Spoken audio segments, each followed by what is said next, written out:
Excellencies, Madam Executive Secretary, distinguished delegates, ladies and gentlemen, the meeting is called to order.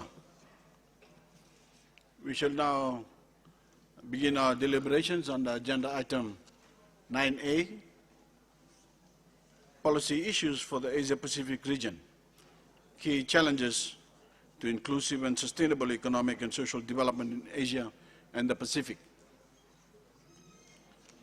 At this time, we shall hear statements from delegations wishing to speak on this agenda item. I would like to urge all speakers to help maintain the discipline of the 5-minute time allocation so that all delegations may have enough time to deliver their statements. I would like to note that in case delegations have longer statements, they may deliver a summary, while the full text can be shared through the Commission website. Ladies and gentlemen, Your Excellencies, as is customary, we give the floor first to the host country, Thailand. The first speaker on my list, therefore, is His Excellency General Thanasek Patimakron. General.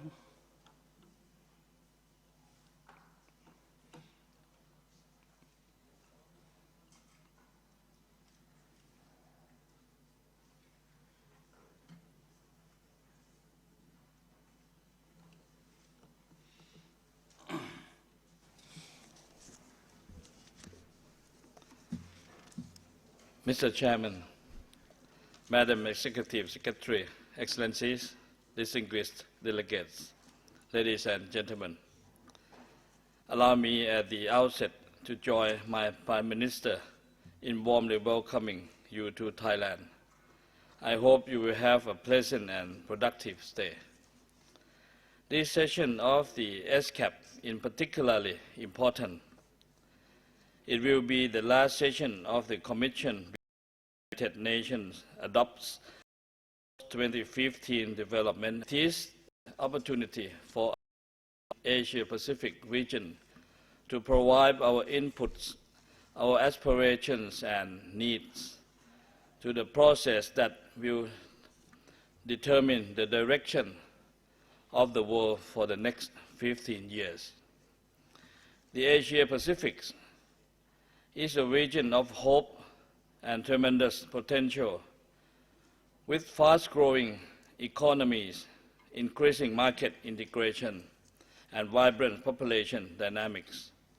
But at the same time, the region is diverse, comprising the richest and fastest-growing economies, as well as some of the poorest and least developed economies. The region is also now facing a number of challenges, from urbanization to the impacts of climate change and more severe natural disasters, and from income inequality to irregular migration. Mr. Chairman, our common task today is to ensure that the Asia-Pacific can successfully cope with all challenges and become a region of inclusive growth, prosperity, and sustainability. To do so, we need to create an enabling environment where people can live free from fear, free from want, and with dignity. Balancing the three pillars of development is key to sustainable development. Just last week, I shared with many of you different models of sustainable development at the Asia-Pacific Forum on Sustainable Development. We all recognize that we have much to learn from one another. I wish to reiterate what my Prime Minister said earlier for Thailand. His Majesty the King's sufficiency economy philosophy will always be our guiding principle for sustainable development. The philosophy aims to improve people's livelihood while protecting nature and the environment. Allow me to share with you a few goals that Thailand is trying to achieve. A sustainable society is a low-carbon one. We are working to cultivate a green mindset, but more green infrastructure and conserve green spaces.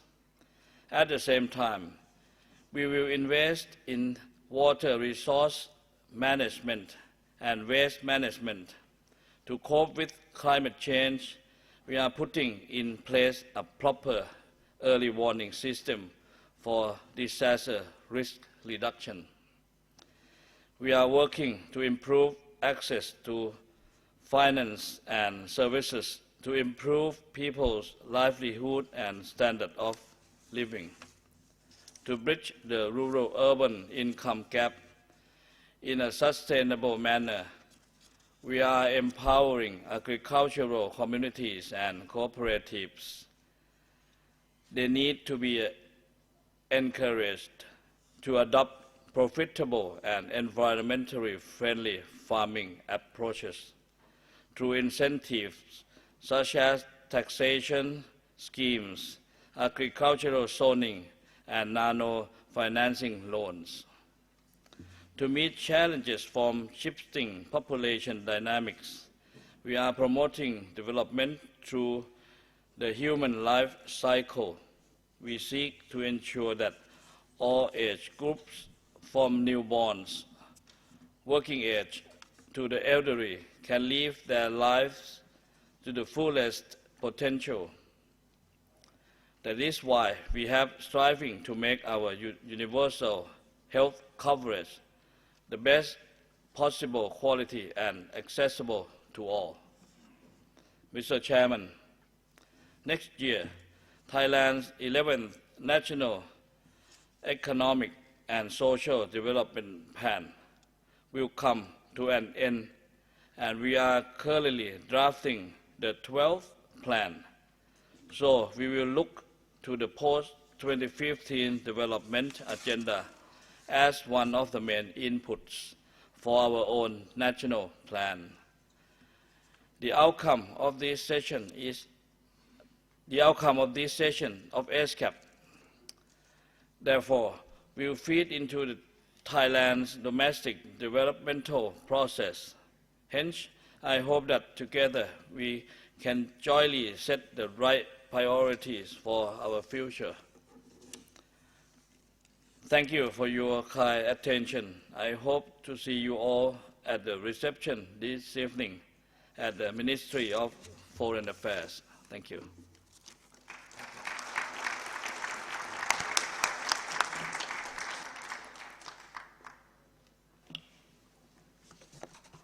Thank you, Your Excellency, for your statement.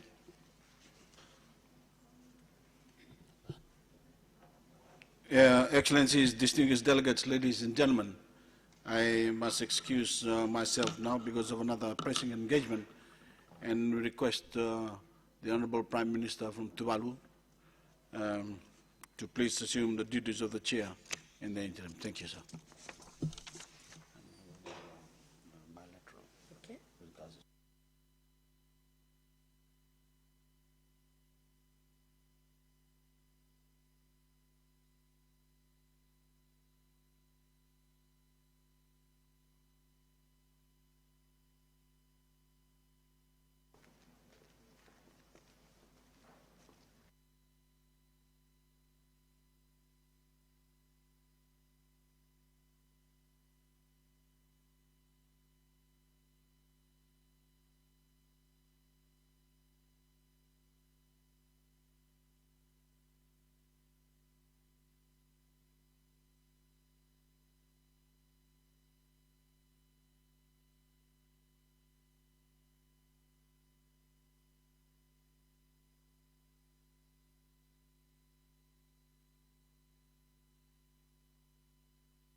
Excellencies, distinguished delegates, ladies and gentlemen, I'd like to thank you, the chair of the 71st session of the Commission, for allowing me the honor of chairing this, the rest of this session. I am very, very pleased on behalf of Tuvalu to, of course, lend a hand, make our own contribution in chairing this session. We resume deliberations, Excellencies and delegates, on agenda item 9A. I urge delegates to please keep to the time limit of 5 minutes when making their statements. Of course, you can summarize our statement and circulate copies of your statements, Excellencies. The next speaker on my list is the distinguished delegate of Solomon Islands, His Excellency Mr. Douglas Ete, Deputy Prime Minister of Solomon Islands. Sir, you have the floor.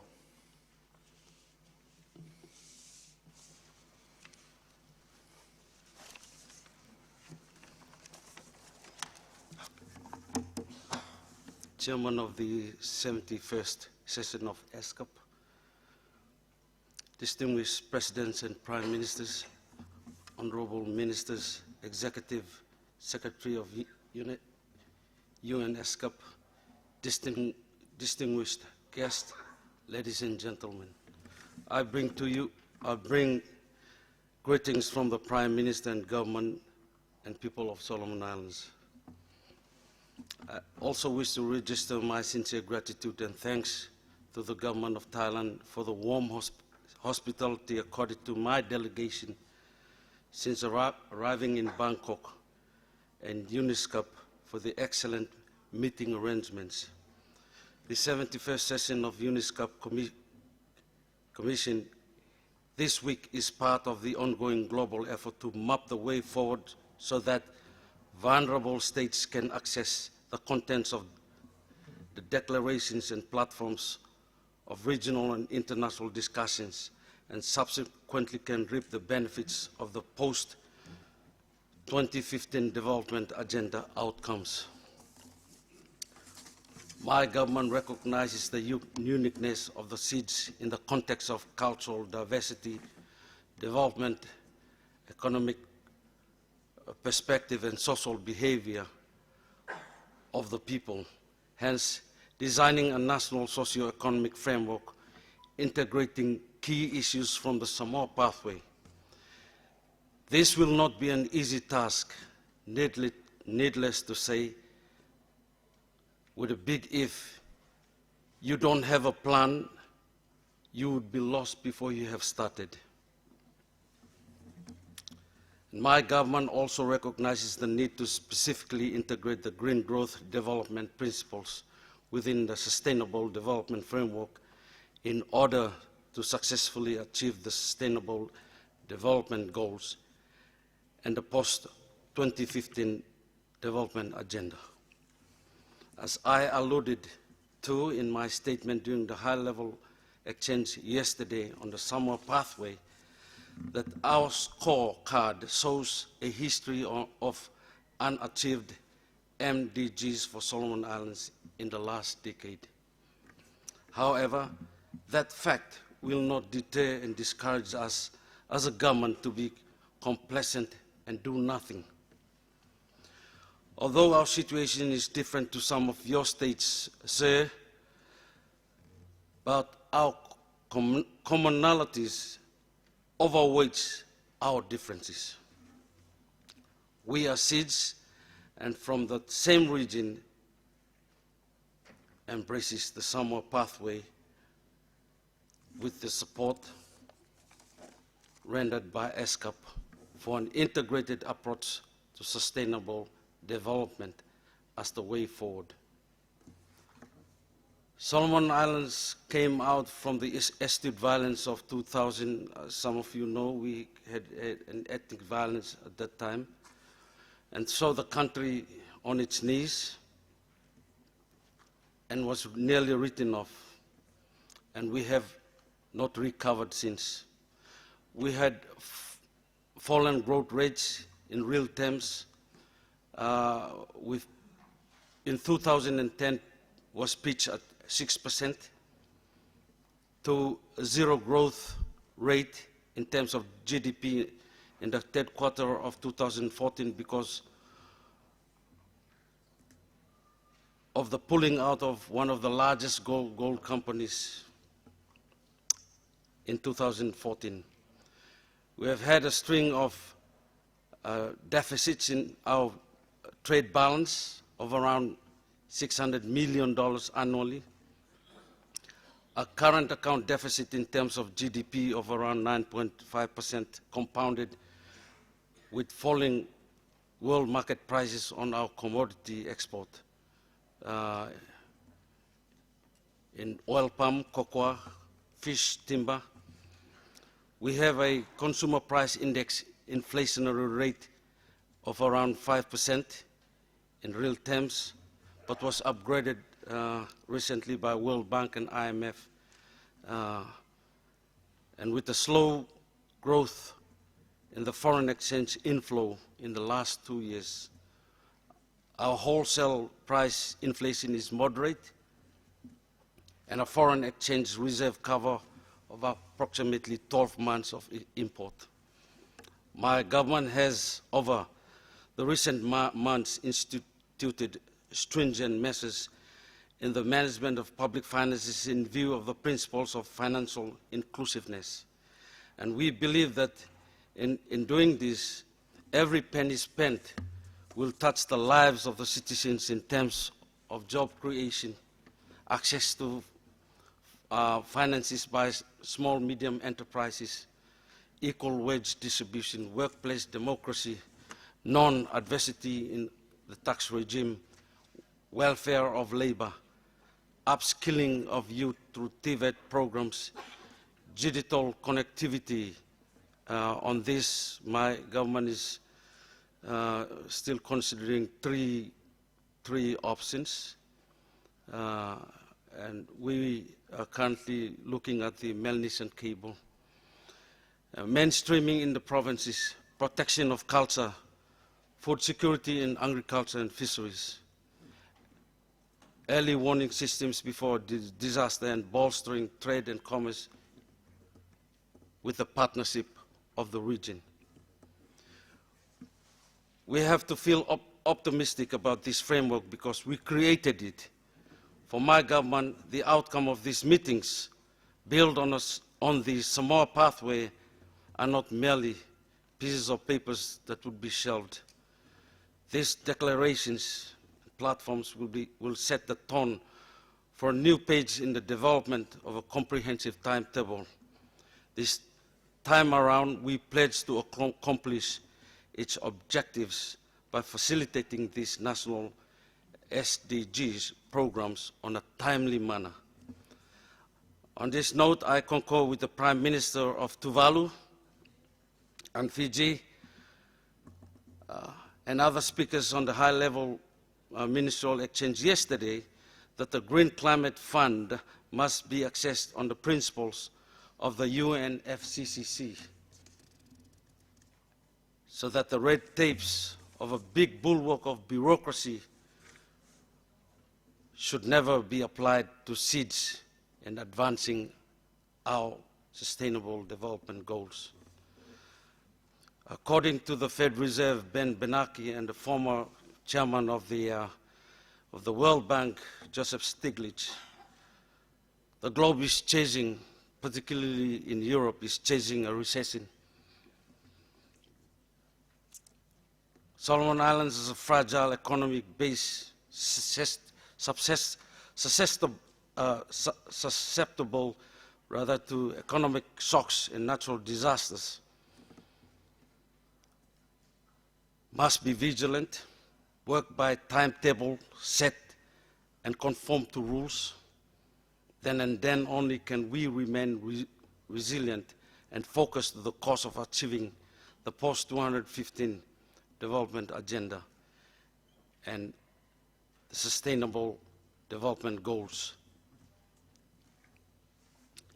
Chairman, let me repeat what I said yesterday. Climate change stands out as the #1 issue of our time.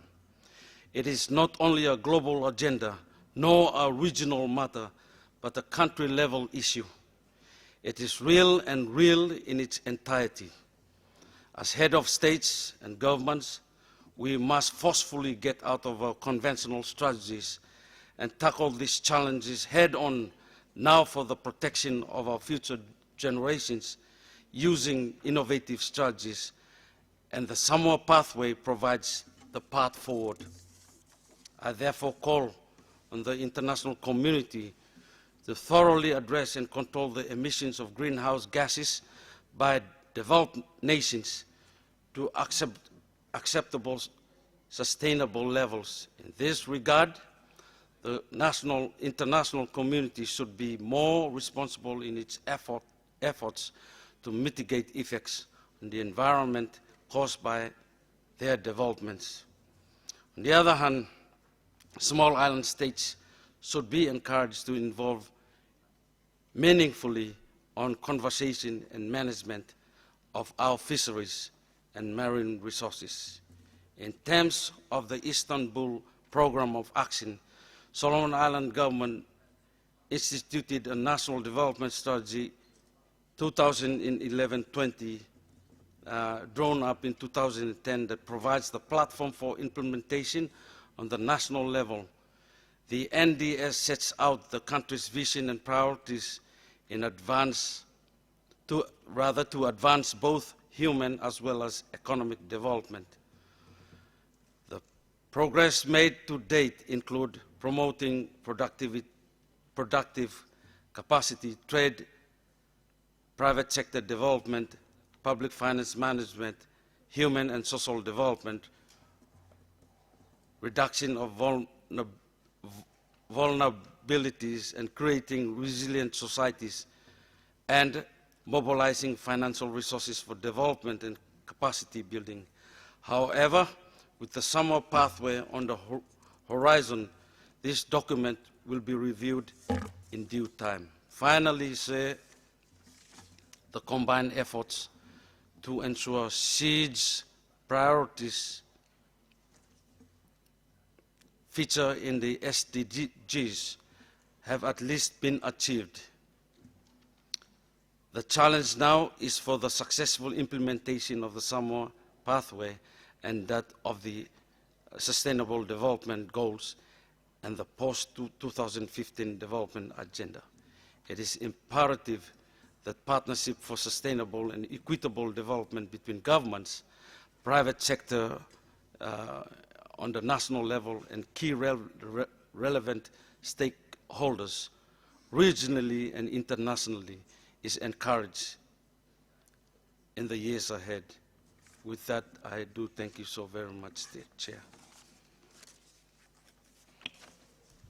Thank you. Give a hand, Excellencies. But thank you, Deputy Prime Minister of Solomon Islands, for that statement. The next speaker on my list is His Excellency Mr. Quran Dastgir Khan, Minister of Commerce of Pakistan. Sir, I invite you to the podium. You have the floor. Bismillah ar-Rahman ar-Rahim. Distinguished Chair, senior officials of the Commission, Excellencies, distinguished delegates, ladies and gentlemen, I join other speakers in congratulating the well-deserved election of the Prime Minister of Fiji as chairman of this session. And I hope that under his able guidance, the session would lead to a successful conclusion. And I'm sure all of you join me in appreciating the effort of ESCAP Secretariat in preparing the documents and arranging this important session. I'm delighted to be participating in this August gathering of Asia-Pacific leaders, determined to take forward the Sustainable Development Agenda after culmination of the Millennium Development Goals. We are aware that the processes initiated at Rio +20 conference will move to fulfillment this year.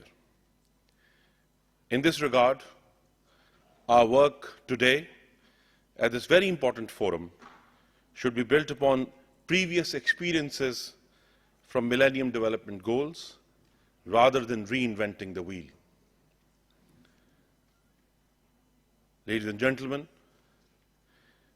to address these challenges effectively, we need to make joint and concerted efforts to alleviate poverty, reduce inequality, exclusion, and build resilience in dealing with our challenges, particularly to the environment.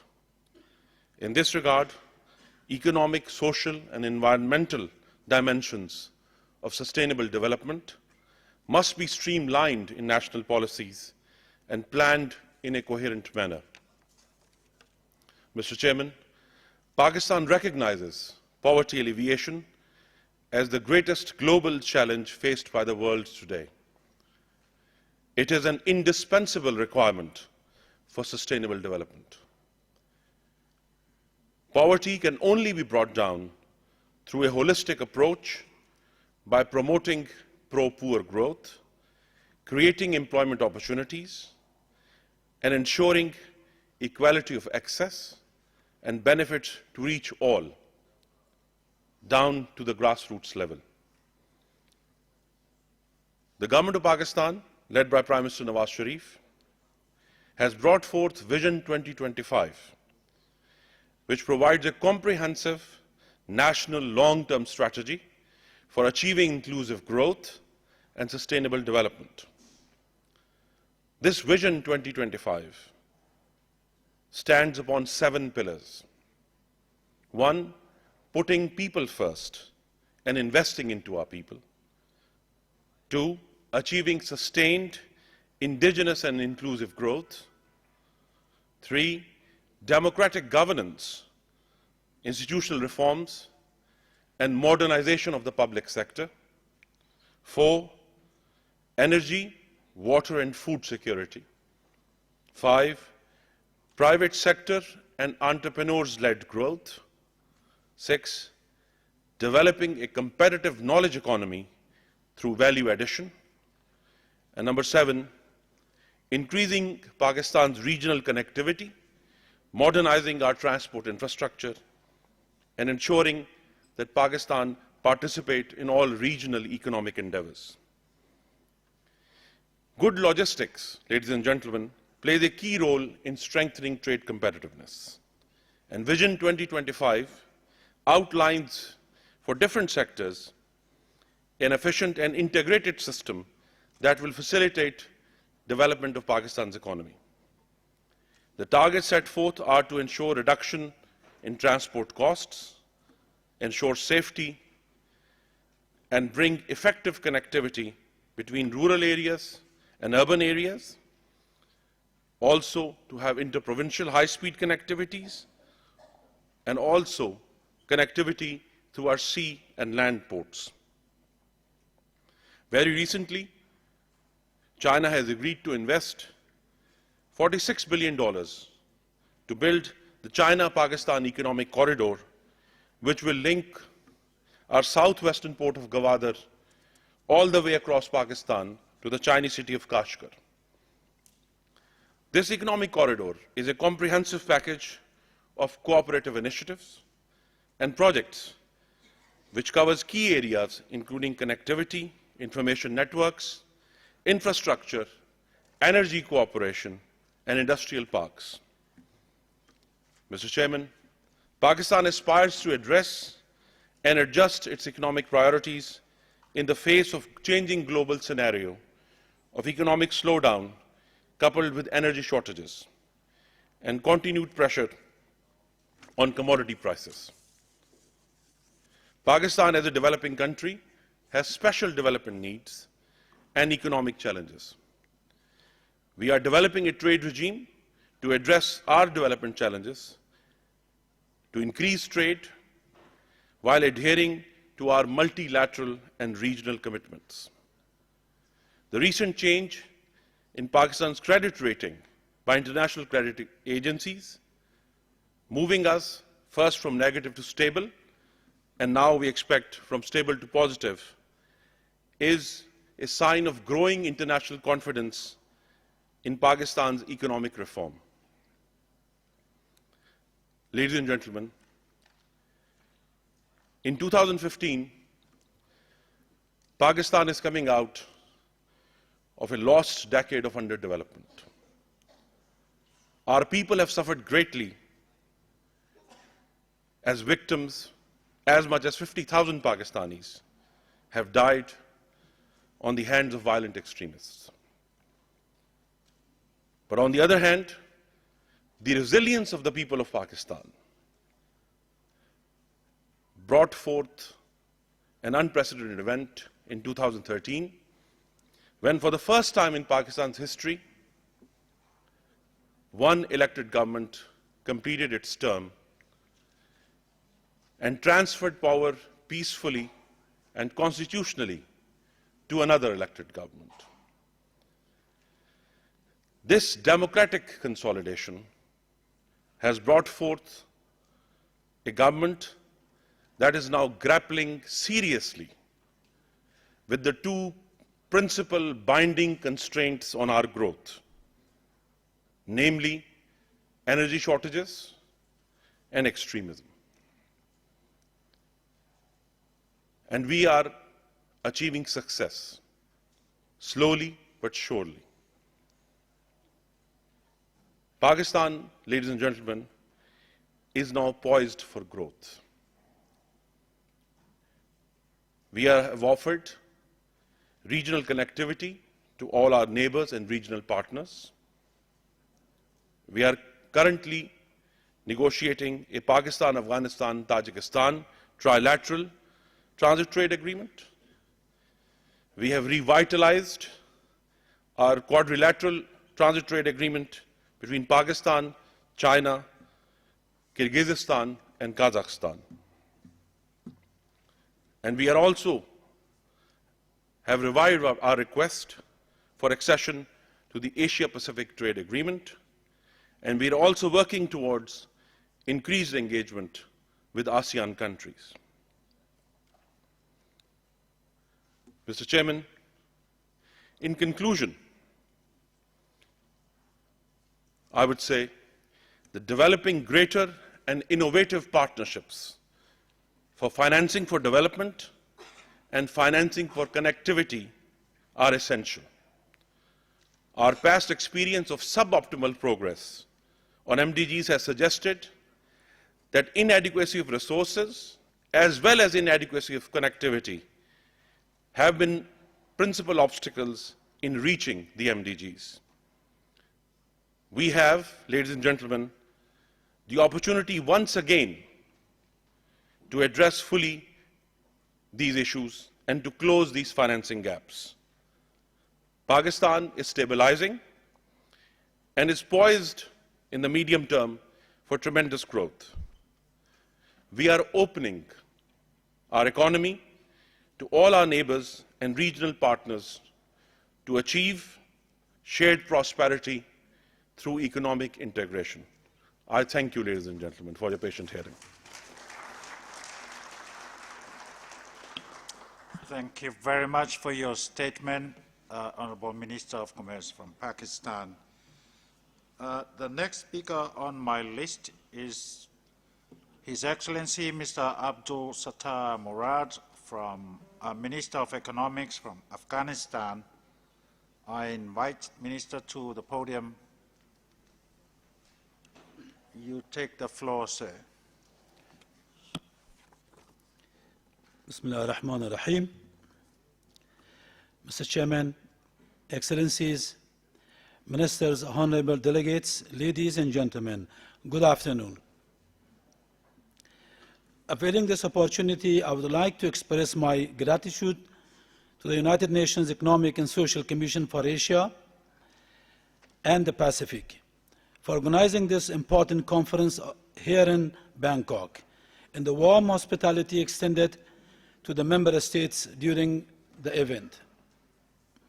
Mr. Chairman, we believe that the National Development Agenda, according to the high-level panel on post-2015 development, should carry forward the spirit of the Millennium Declaration and the best of the MDGs, with a practical focus on issues like poverty, hunger, water and sanitation, education, health, social protection, women and youth employment, and focusing on most vulnerable groups. To fulfill the vision of promoting the concept, it must go beyond the MDGs, which did not focus adequately enough on reaching the poorest and most excluded people. The notion of current economic growth should be shifted to more quality of growth and well-being. The Millennium Development Goals were also silent on the devastating effect of the conflict and violence on development. The importance of good governance and institutions that guarantee the rule of law, freedom of opinions, as well as open and accountable government were not included.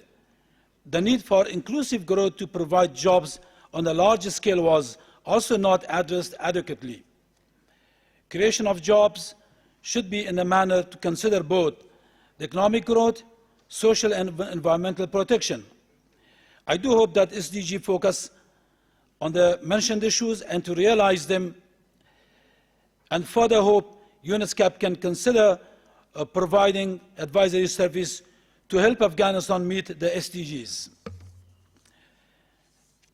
Integrating the economic, social and environmental aspects of sustainable development as envisaged in the Millennium Declaration in addressing the need to promote sustainable patterns of consumption and production is an important issue that should be considered in post-2015 agenda.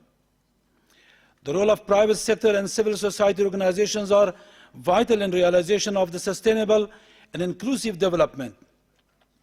Apart from this, for the LDCs and LLDCs in countries with special situations, the OADs is essential means of implementation of SDGs. Mr. Chairman, the Government of Islamic Republic of Afghanistan is committed to actively engage in initiating an inclusive process of dialogue to assess the country's development context and substantive sustainable development issues and identify very clear policies to realize the SDGs. The government would also like to assess the gaps in planning, policy, institutions, and partnership potentials that provide essential ingredients in pursuing sustainable developments. It is envisioned that the initiative on post-2015 development agenda would contribute in providing important elements for our future national development strategy.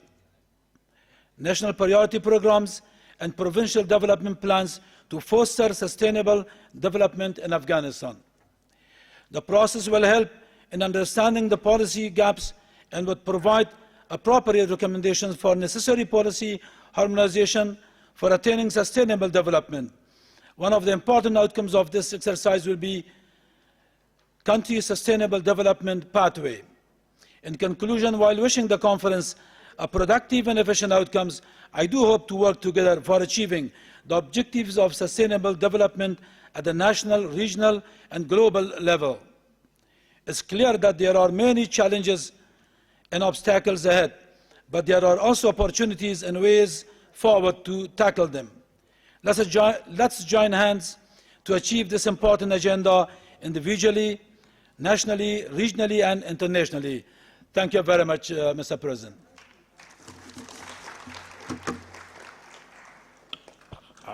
I must thank the Honourable Minister of Economics from Afghanistan for his statement, but also, more importantly, for keeping to the time frame of our deliberations.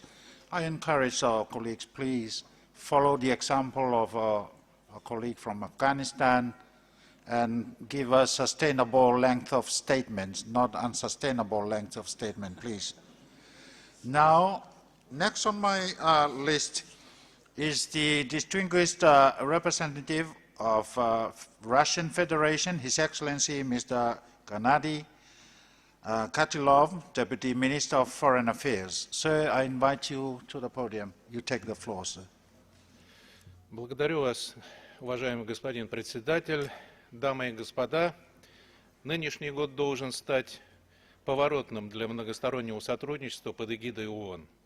В сентябре этого года в Нью-Йорке лидерам государств предстоит утвердить повестку дня в области развития на период после 2015 года. В ее основу должна лечь взаимосвязь экономической, социальной и экологической составляющих. Практическим воплощением этого триединства станет набор целей устойчивого развития.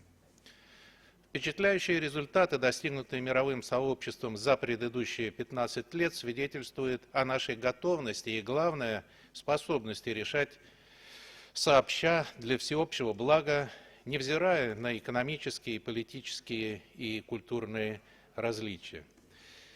Не все цели развития тысячелетия ООН были выполнены в срок, но едва ли кто станет отрицать, что колоссальная работа, которая была проделана в рамках их реализации, пошла на пользу общему делу создания благоприятных условий для жизни людей на Земле. Теперь важно не останавливаться на достигнутом. Необходимо извлечь правильные уроки как из успехов, так и из неудач и двигаться вперед в интересах устойчивого развития. Уважаемый господин председатель, задачи в области развития имеют актуальное значение для Азиатско-Тихоокеанского региона. Именно сюда смещается центр глобального экономического развития, и именно этому региону суждено сыграть решающую роль в реализации новых целей устойчивого развития. ESCAP, располагающая широким мандатом и универсальным составом участников, представляет оптимальную площадку для проработки практических аспектов этого процесса в региональной плоскости. Мы возлагаем на комиссию большие надежды в содействии ее членам в деле устойчивого развития и полномасштабной реализации повестки дня для развития. Подспорьем секретариату в этой работе послужит российский добровольный взнос в комиссию. Россия, являясь неотъемлемой частью региона, продолжит активное участие в этих процессах. Трансконтинентальное географическое положение нашей страны представляет уникальные возможности для партнеров. Богатая ресурсами Сибирь и динамично развивающийся российский Дальний Восток с каждым годом все увереннее встраиваются в региональную архитектуру торгово-экономических связей. Нам есть что предложить партнерам в Азиатско-Тихоокеанском регионе.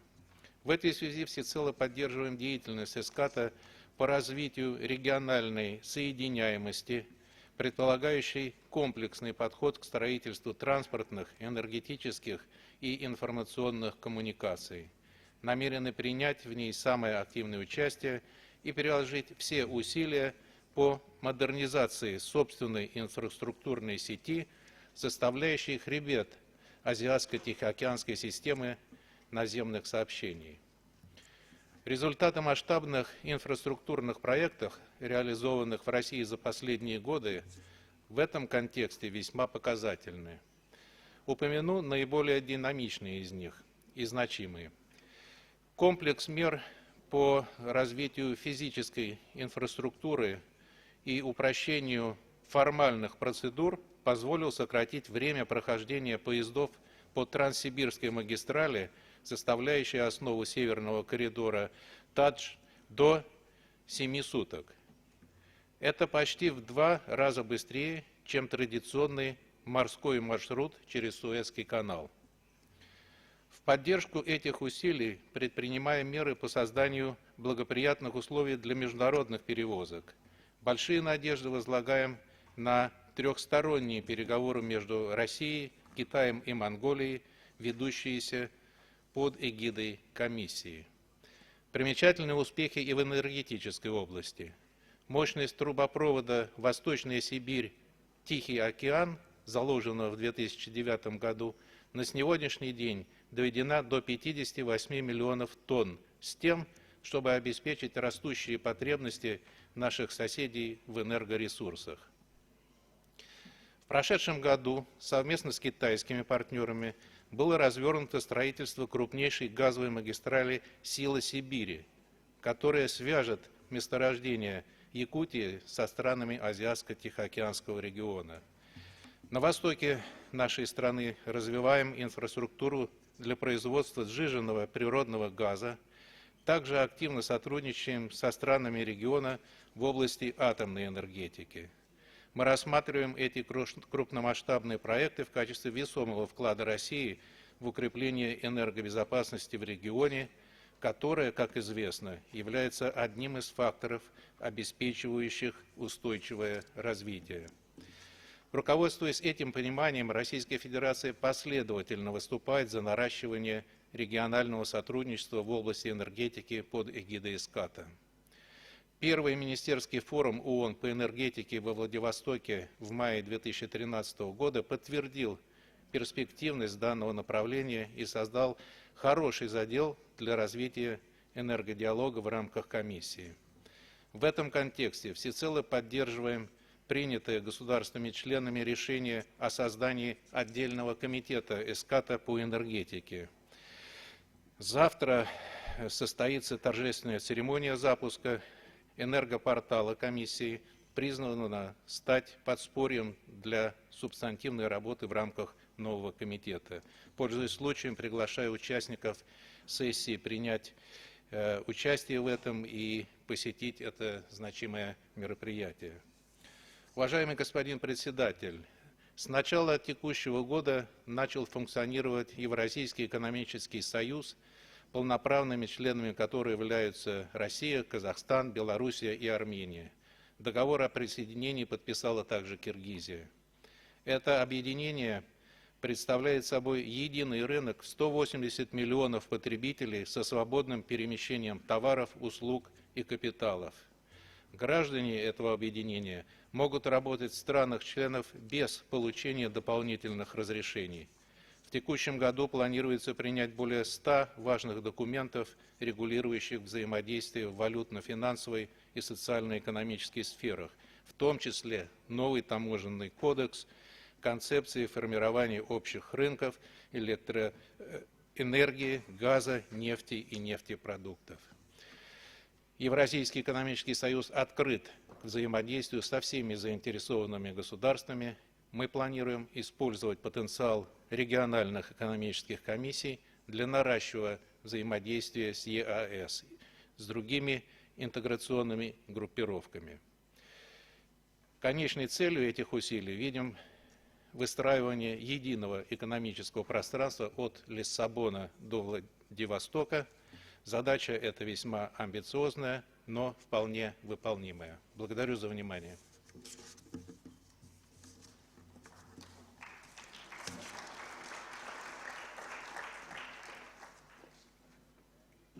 Thank you very much, distinguished representative of Federation, Russian Federation, for your statement.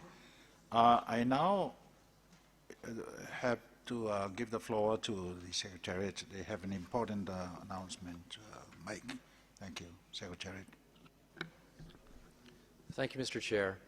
I just wanted to draw the delegates' attention to the fact that voting for the Governing Council of the APC-ICT will end at 4 o'clock. So for those delegations who have yet to cast their ballots, I would encourage you to spare a member of your delegation to go to Conference Room 1 and cast your ballots. So far, I've been informed that we have about 26 countries that have voted so far. Thank you.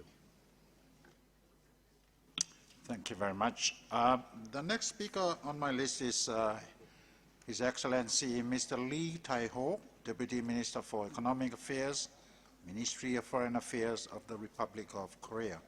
Sir, I invite you to the podium. You have the floor.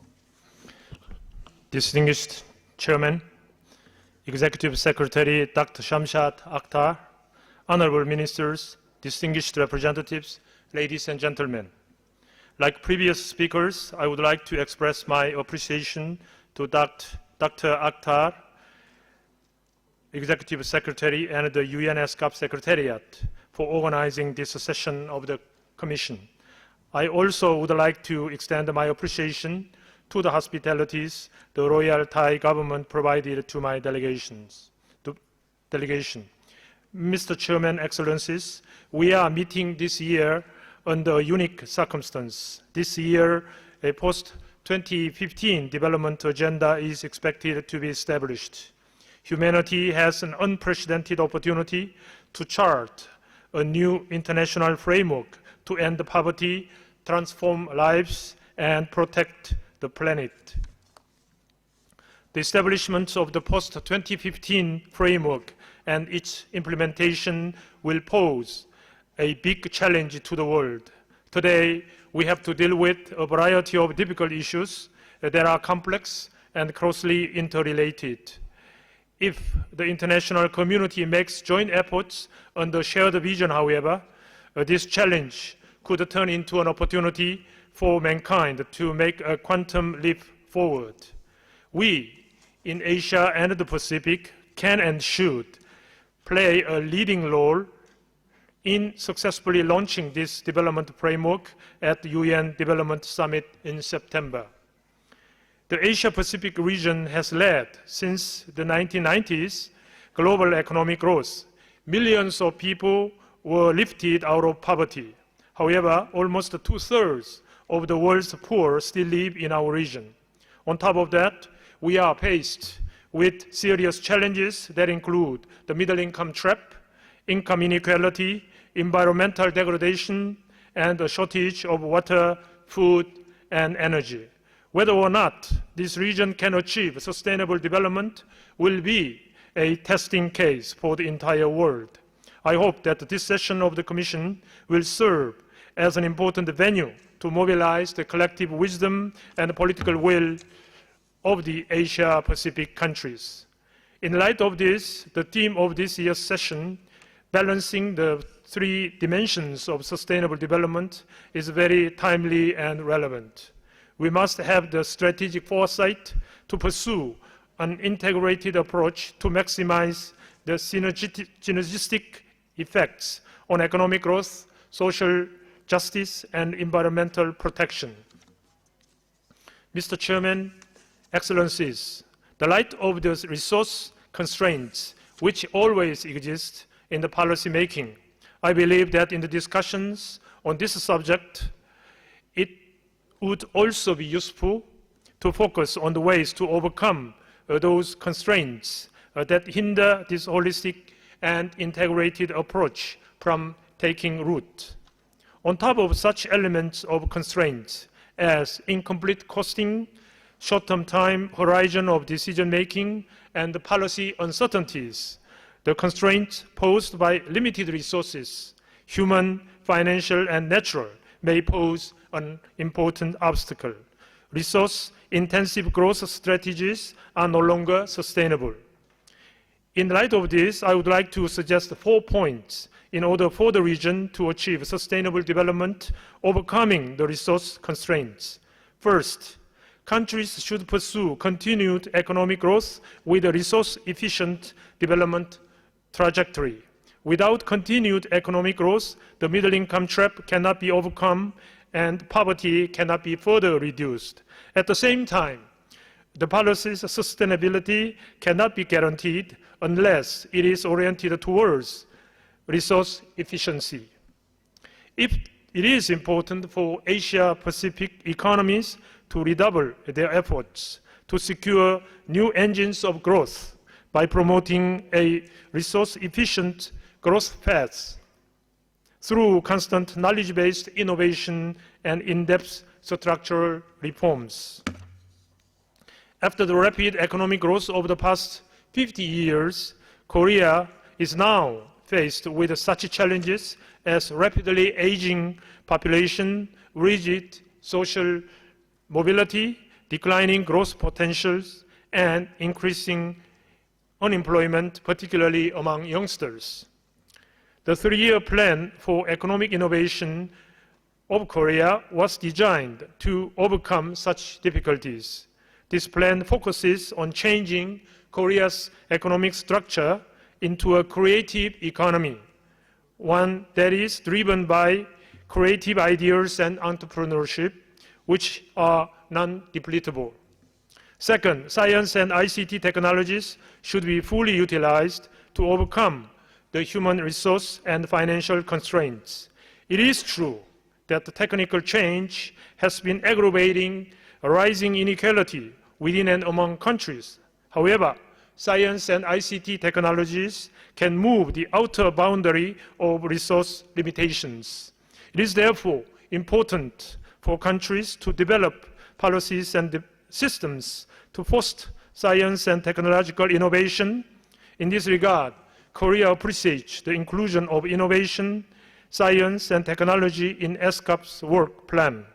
Korea also applauds the work of the Asian and Pacific Training Center for Information and Communication Technology for Development, APC-ICT, to exert efforts to strengthen the capability of countries to utilize science and technology.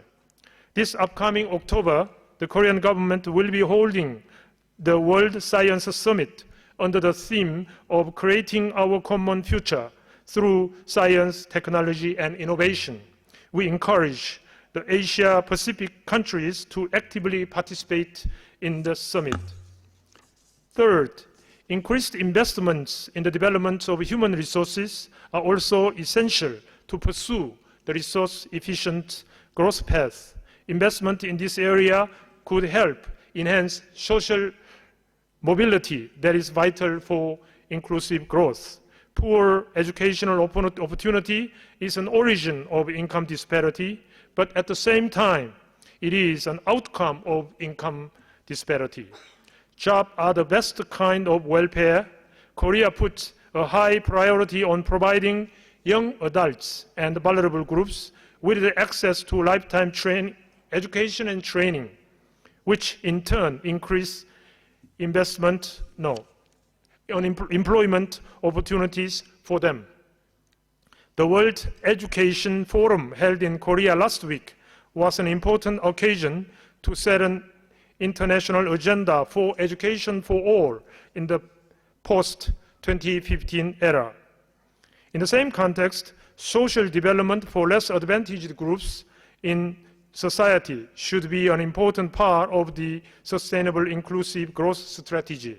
In this regard, I welcome the opening of the ESCAP Accessibility Center this afternoon, to which Korea has provided the assistive devices. Mr. Chairman and the distinguished representatives, as a final point, I would like to stress the importance of strengthened capacity to mobilize domestic resources, particularly securing a firm taxation basis should be the highest priority. The Asia-Pacific region has high potential to make the biggest increase in tax revenues compared to its GDP. The participants of the high-level consultation on financing for development held in April 2015 made various suggestions to increase the tax revenues of countries in the region. Among them are the prevention of tax avoidance, the strengthening of tax collection capabilities of central and provincial governments, and the enhancement of tax cooperation, such as the establishment of an Asia-Pacific Tax Forum. Korea supports these suggestions. And the G20 and the OECD are also planning to finalize, by the end of this year, the Base Erosion and Profit Shift, or BEPS, action plan, in an effort to prevent multinational corporations from avoiding taxes. The OECD Korea Policy Center has been holding the Asia-Pacific Regional Network meetings on BEPS with a view to raising the understanding of this project in countries of the Asia-Pacific and to making joint efforts in this area. Mr. Chairman, the adoption of the Sustainable Development Framework at the UN Summit this September will provide a significant impetus to Asia-Pacific countries in achieving sustainable development. To ensure its successful implementation in the Asia-Pacific region, the the UN ESCAP Commission should serve as regional platform for adopting a roadmap towards the goals and monitoring its implementation. At the same time, we should forge new and effective partnership among diverse stakeholders, such as governments, international organizations, civil societies, and the private sector. Korea looks forward to seeing ESCAP playing a pivotal role in forging this partnership. Lastly, as the largest donor, the Korean government is fully committed to work together with the ESCAP Secretariat and other member states for the successful growth of the Asia-Pacific region. Thank you.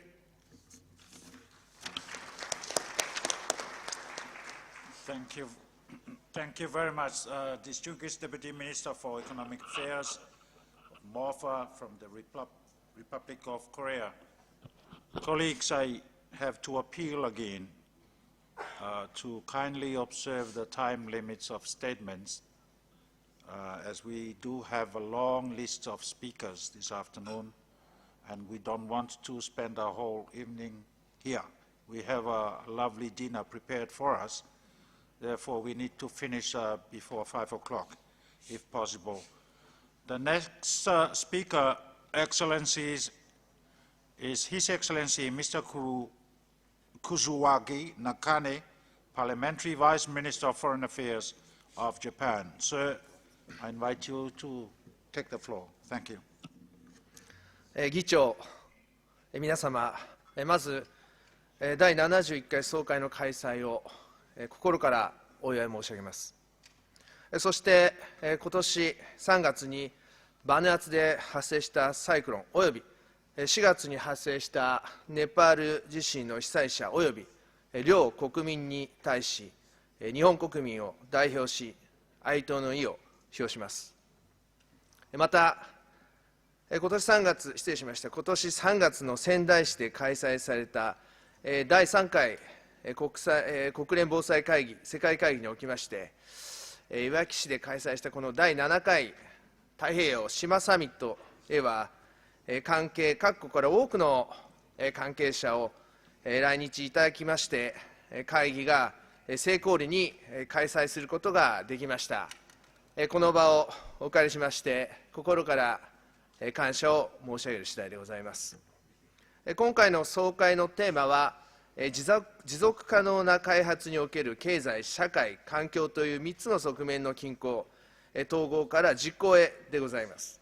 本日私は、これら3つの側面の横断的に関係する防災に焦点を当ててお話をしたいと思います。災害は国の開発成果を一瞬にして押し流してしまう、まさに持続可能な開発に対する大きな脅威です。バヌアツおよびネパールでの出来事はそれを痛感させる出来事でありました。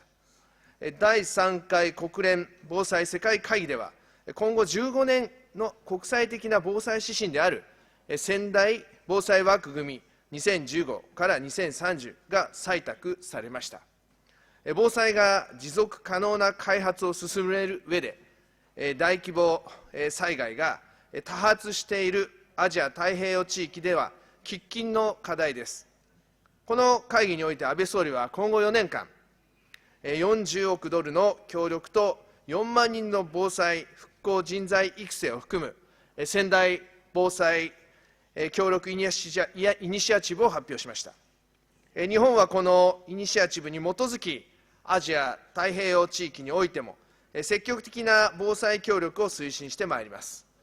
惜しも国際防災世界会議の最中にサイクロン災害に見舞われたバヌアツに対し、日本は即座に緊急援助物資の供与を決定し、その旨大統領にお伝えし、また復旧復興の無償資金協力を決定いたしました。ネパールの地震災害に対しても迅速に国際緊急援助隊の派遣や緊急無償資金協力の実施に加えて、同国の中長期的な復興を支援すべく調査団を派遣しており、仙台防災枠組みに盛り込まれたより良い復興のコンセプトを踏ま緊急、人道支援から復旧、復興までの切れ目のない支援を実施していく考えであります。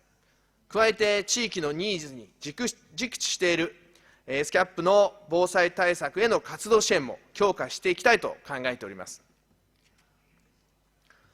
防災に関連し、一つ提案がございます。それは、年内に11月5日を世界津波の日と制定することであります。仙台防災枠組みには、災害への備えに加え、早期警報システムと伝統的知識や慣習の活用が言及されており、これらは津波対策でも重要であります。その観点から世界津波の日の制定は、まさに仙台会議のフォローアップとして位置づけられます。津波の問題は太平洋を共有するESCAP加盟国の共通の課題です。津波の被害を食い止める最良の方法は、事前の備えと速やかな情報伝達、すなわち早期警報です。世界津波の日の提案は、1854年11月5日の大地震の際、伝統的な知識から津波が襲ってくることを察した一人の村人が、村人を避難させ命を救った日本の有名な逸話に基づくものです。このような日をいち早く制定し、津波の脅威と対策について世界の意識を一層高めることは、多くの国々に悲劇をもたらしてきた津波による犠牲者を減少させ、仙台防災枠組みに盛り込まれたターゲットの達成にもつながることでしょう。日本はこれまで培った知識と技術を活用し、津波の被害を抑え、一人でも多くの尊い命を守るため、精一杯貢献していく考えです。世界津波の日制定について、皆様のご支持とご協力を賜れば幸いです。本年はミレニアム開発目標の達成期限であり、9月の国連サミットでは、ポスト2015年開発アジェンダが採択される予定です。アジア太平洋地域における持続可能な開発を実現するためには、域内各国の知見、技術を共有し、防災をはじめとしたアジア太平洋地域の実情に沿ったアジェンダの策定を目指すとともに、民間セクター及び市民社会を含むグローバルパートナーシップの下で対処する枠組みを構築することが重要です。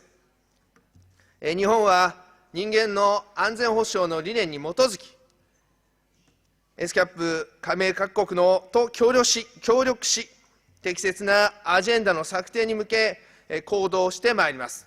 真の持続可能な開発を実現するため、ESCAPと域内各国で力を合わせていきましょう。Thank you.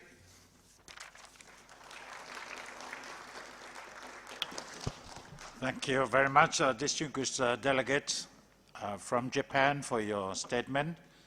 Now I give the floor to Her Excellency Mrs. Nirmala Sitharaman, Minister of State, Commerce and Industry from India. Madam, you have the floor. Thank you.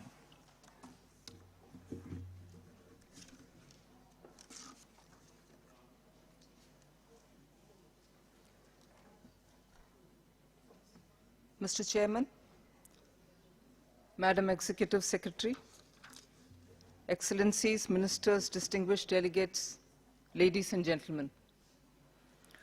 Let me first congratulate you, Mr. Chairman, for your election as Chair and for your effective management of the session.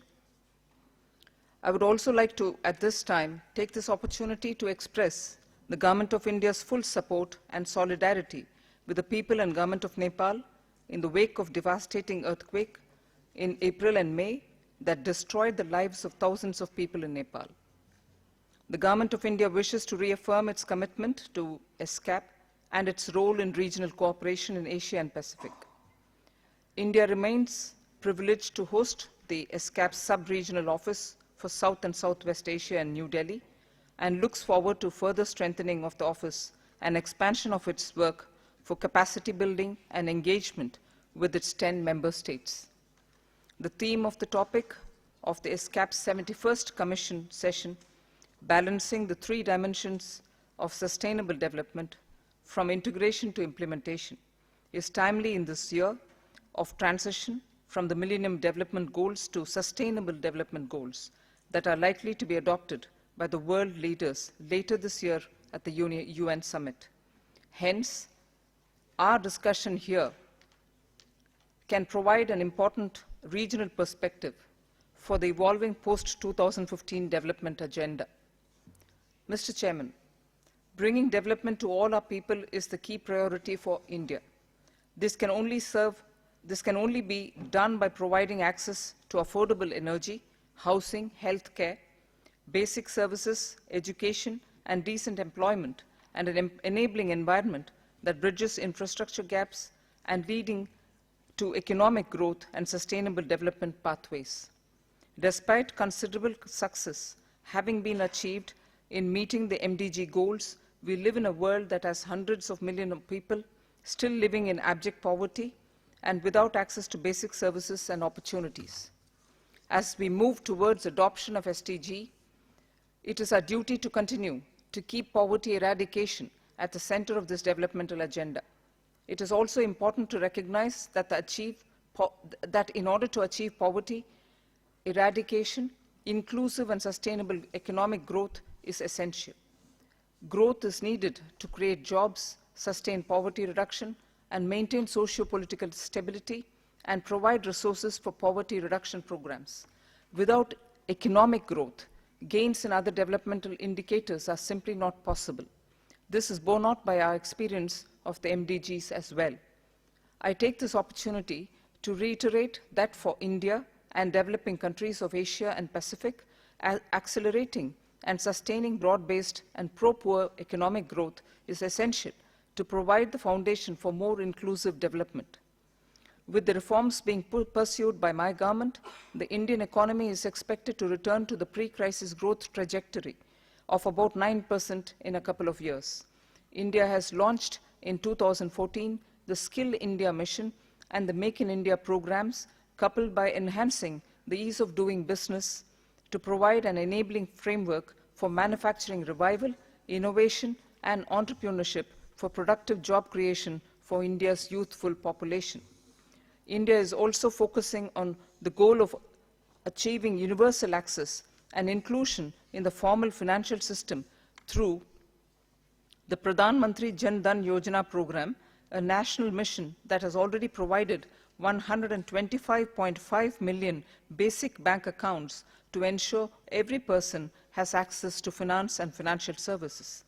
Sustaining India's dynamism and inclusive development also requires infrastructural gaps to be closed. It has been estimated that India needs investment of about $1 trillion in new infrastructure over the next few years, and innovative solutions are being sought for meeting this massive requirement. India has set an ambitious target to increase production of renewable energy 5-fold by 2019 and half energy imports by 2030, despite population and demand of growth. The Government of India has revised targets for the National Solar Mission, and we have now set a target of creating 100 gigawatts of solar power capacity by 2022, compared to the initial plan of 20 gigawatts. Similarly, new targets set under the National Wind Energy Mission is expected to generate annual additional capacity of 10 gigawatts every year.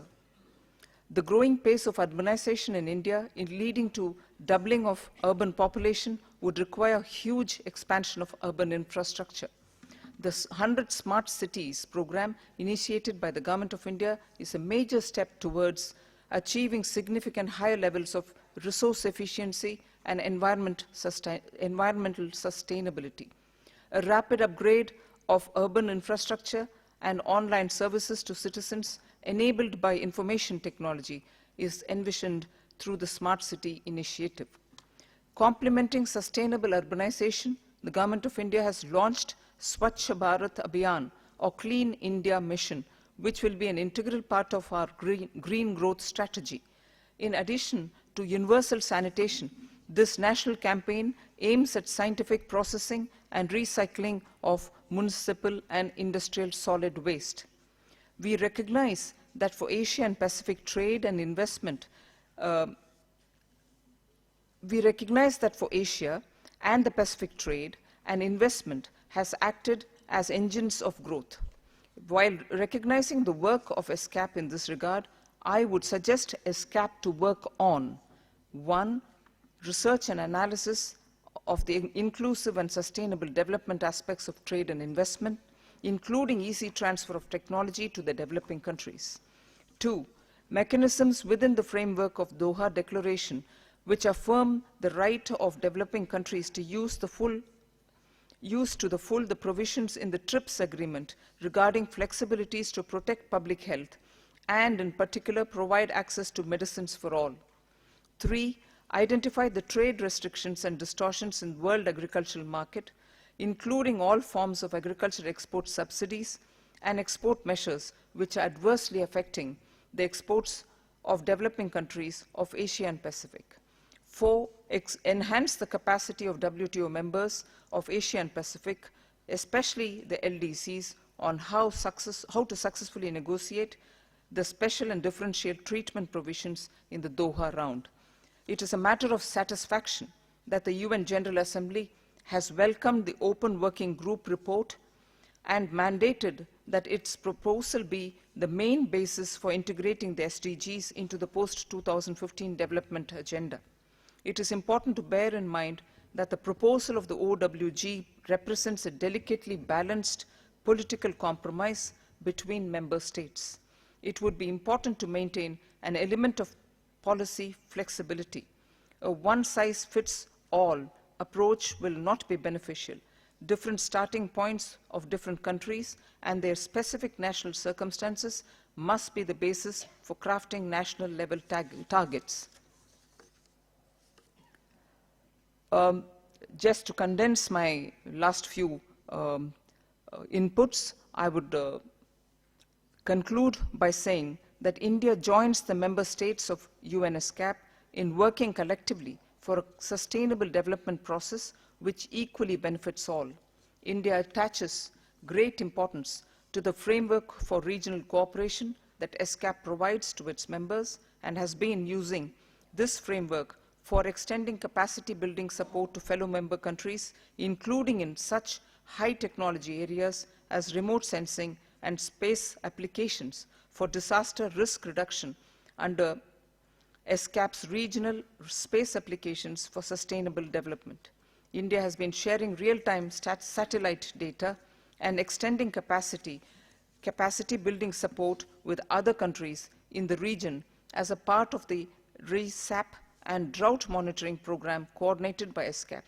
India has committed a $1 million contribution to the ESCAP Trust Fund for tsunami and other hazards for supporting capacity building in early warning, especially in South Asian countries. We look forward to working with ESCAP member countries in adopting and implementing a truly transformative, sustainable development agenda to provide a life of dignity to all. Thank you.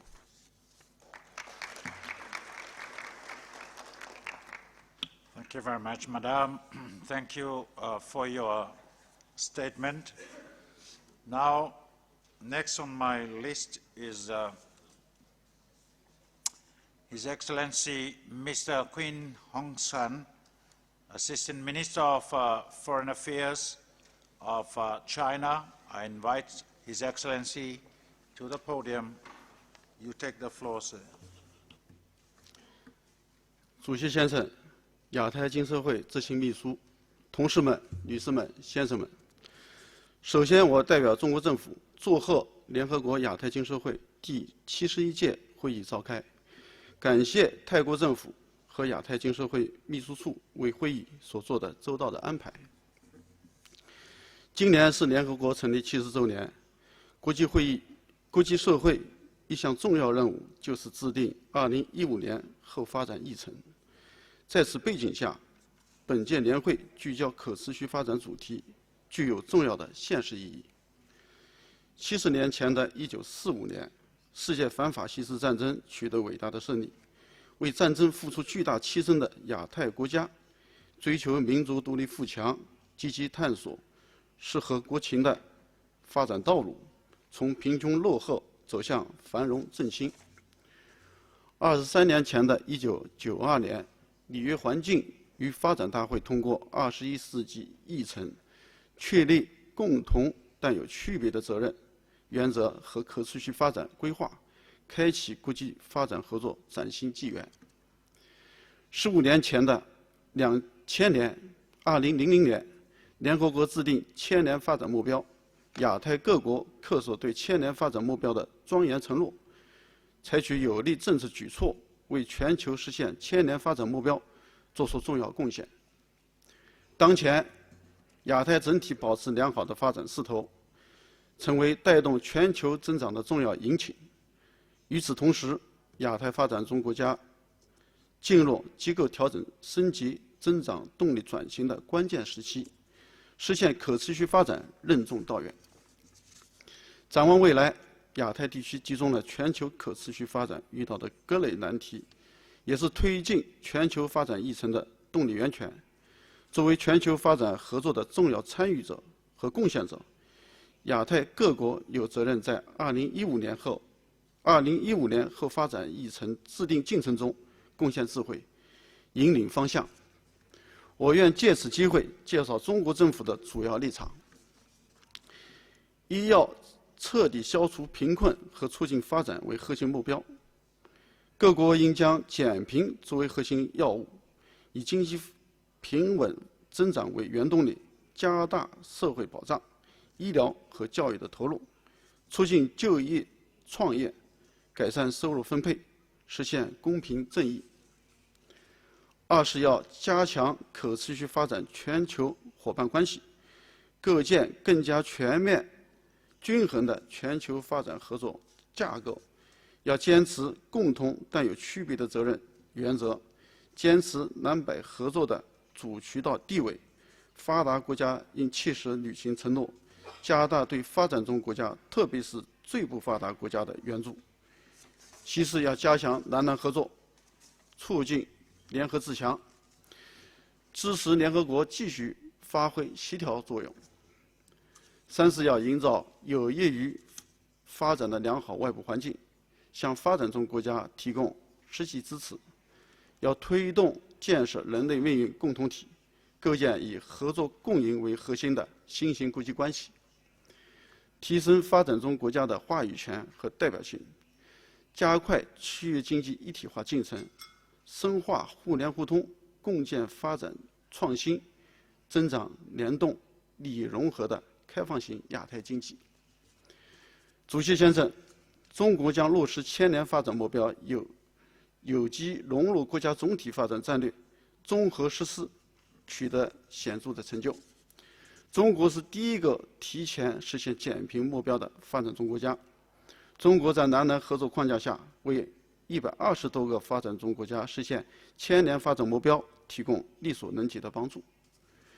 尽管中国贡献出亮丽的成绩单，但仍是全球最大的发展中国家，发展不平衡、不协调的一面还很突出。正是基于这一现实，我们主动适应和引领新常态，坚持以提高经济发展质量和效益为中心，推动中国经济从高速增长转向中高速增长，从规模速度型粗放增长转向质量效率型激越增长，从要素投资驱动转向创新驱动。中国经济的转型改革与可持续发展是一脉相承的。中国政府不断深化同周边国家的互利合作与互联互通，大力推动“一带一路”建设，筹建亚洲基础设施投资银行，启动丝路基金。我们希望通过这些举措，构建全方位互联互通网络，促进与沿线国家发展战略对接，推动各国多元、自主、平衡、可持续的发展。主席先生， 60多年来，亚太经社会为亚太可持续发展做出历史性的贡献。中国政府赞赏执迷阿赫特女士领导的改革，支持亚太经社会对接2015年后发展议程。新形势下，希望亚太经社会坚持政策研究和务实合作两条腿走路，有效回应发展中成员的实际需求。作为先行者，亚太经社会在互联互通领域做了大量的基础性工作，希望亚太经社会完善顶层设计，加强同成员国自身规划的衔接，为亚太可持续发展夯实互联互通基础。长期以来，中国同亚太经社会开展了最有成效的合作，涉及经济社会的方方面面。中国政府愿加强与亚太经社会的合作，选择基础设施、互联互通等重点领域向前推进，促进自主发展。中国与亚太及世界各国的前途命运从未像今天这样紧密相连。我们将立足当前，面向未来，努力深化同各国务实合作，为亚太可持续发展注入新的动力。谢谢各位 ，Thank you。Thank you very much, distinguished Assistant Minister of Foreign Affairs of China, for your statement. Now I give the floor to His Excellency Mr. Shilumaskei Komasit, Vice Minister of Foreign Affairs of the People's Democratic Republic of Laos. Sir, you have the floor. Thank you, Mr. Chairman. Mr. Chairman, distinguished delegates, ladies and gentlemen, I would like to congratulate you on your election as chairperson of the 71st session of UN ESCAP. I would also like to commend the UN ESCAP Secretariat for the excellent arrangement made for this session. Mr. Chairman, today the world is filled with enormous unpredictability and phenomena, let alone armed conflict and man-made disasters that frequently occurred. Natural calamities have become the biggest killer of human beings. The earthquake in Nepal last month speaks for itself. In this context, sustainable development is more than relevant and is a must if we are to survive. All nations in the world seem to have shared the goals and objectives on what to do to pursue sustainable development, but have diverse approaches to realize these goals. Balancing three dimensions of sustainable development is an appropriate topic for our discussion today. Over the past decades, the international community has been contemplating on implementation of MDGs, which has rendered mixed results. Achieving MDGs requires, among other things, extensive resources which often come from economic development. For developing countries, development cooperation and ODA play a crucial role in meeting MDGs. However, in the wake of scarce resources, promoting national economic development and economic growth would be an alternative. We share the view that we should integrate the three dimensions of sustainable development in a balanced manner where possible into our future development strategies. Such strategies should promote an allocation of adequate resources and investment that can maximize synergies and minimize trade-off among the objective of economic growth, inclusive social progress, and environmental protection, all for all countries in Asia and the Pacific, especially in countries in special situations. In addition, we should take into account the national government's development priorities, comparative advantages, and domestic potentials, while addressing the special challenges in countries and in immediate need of its people. In this context, we are of the view that in implementing the soon-to-be adopted sustainable development, which are global in nature and universal applicable to all countries, the international community should take into account different national realities, capacities, levels of development, and respect national policies and priorities. Mr. Chairman, the Laos government is currently in the final year of implementing the 7th five-year National Socio-Economic Development Plan, while accelerating the attainment of Millennium Development Goals and preparing itself to take part in ASEAN Economic Community by the end of this year. The pursuit of sustainable development based on national characteristics and development priorities, as well as the national and international environment, the Laos PDR is drafting Vision 2030, aiming at turning our country into a upper middle-income countries with balanced, sustainable, economically and social and environmentally, while maintaining firm political stability and social order.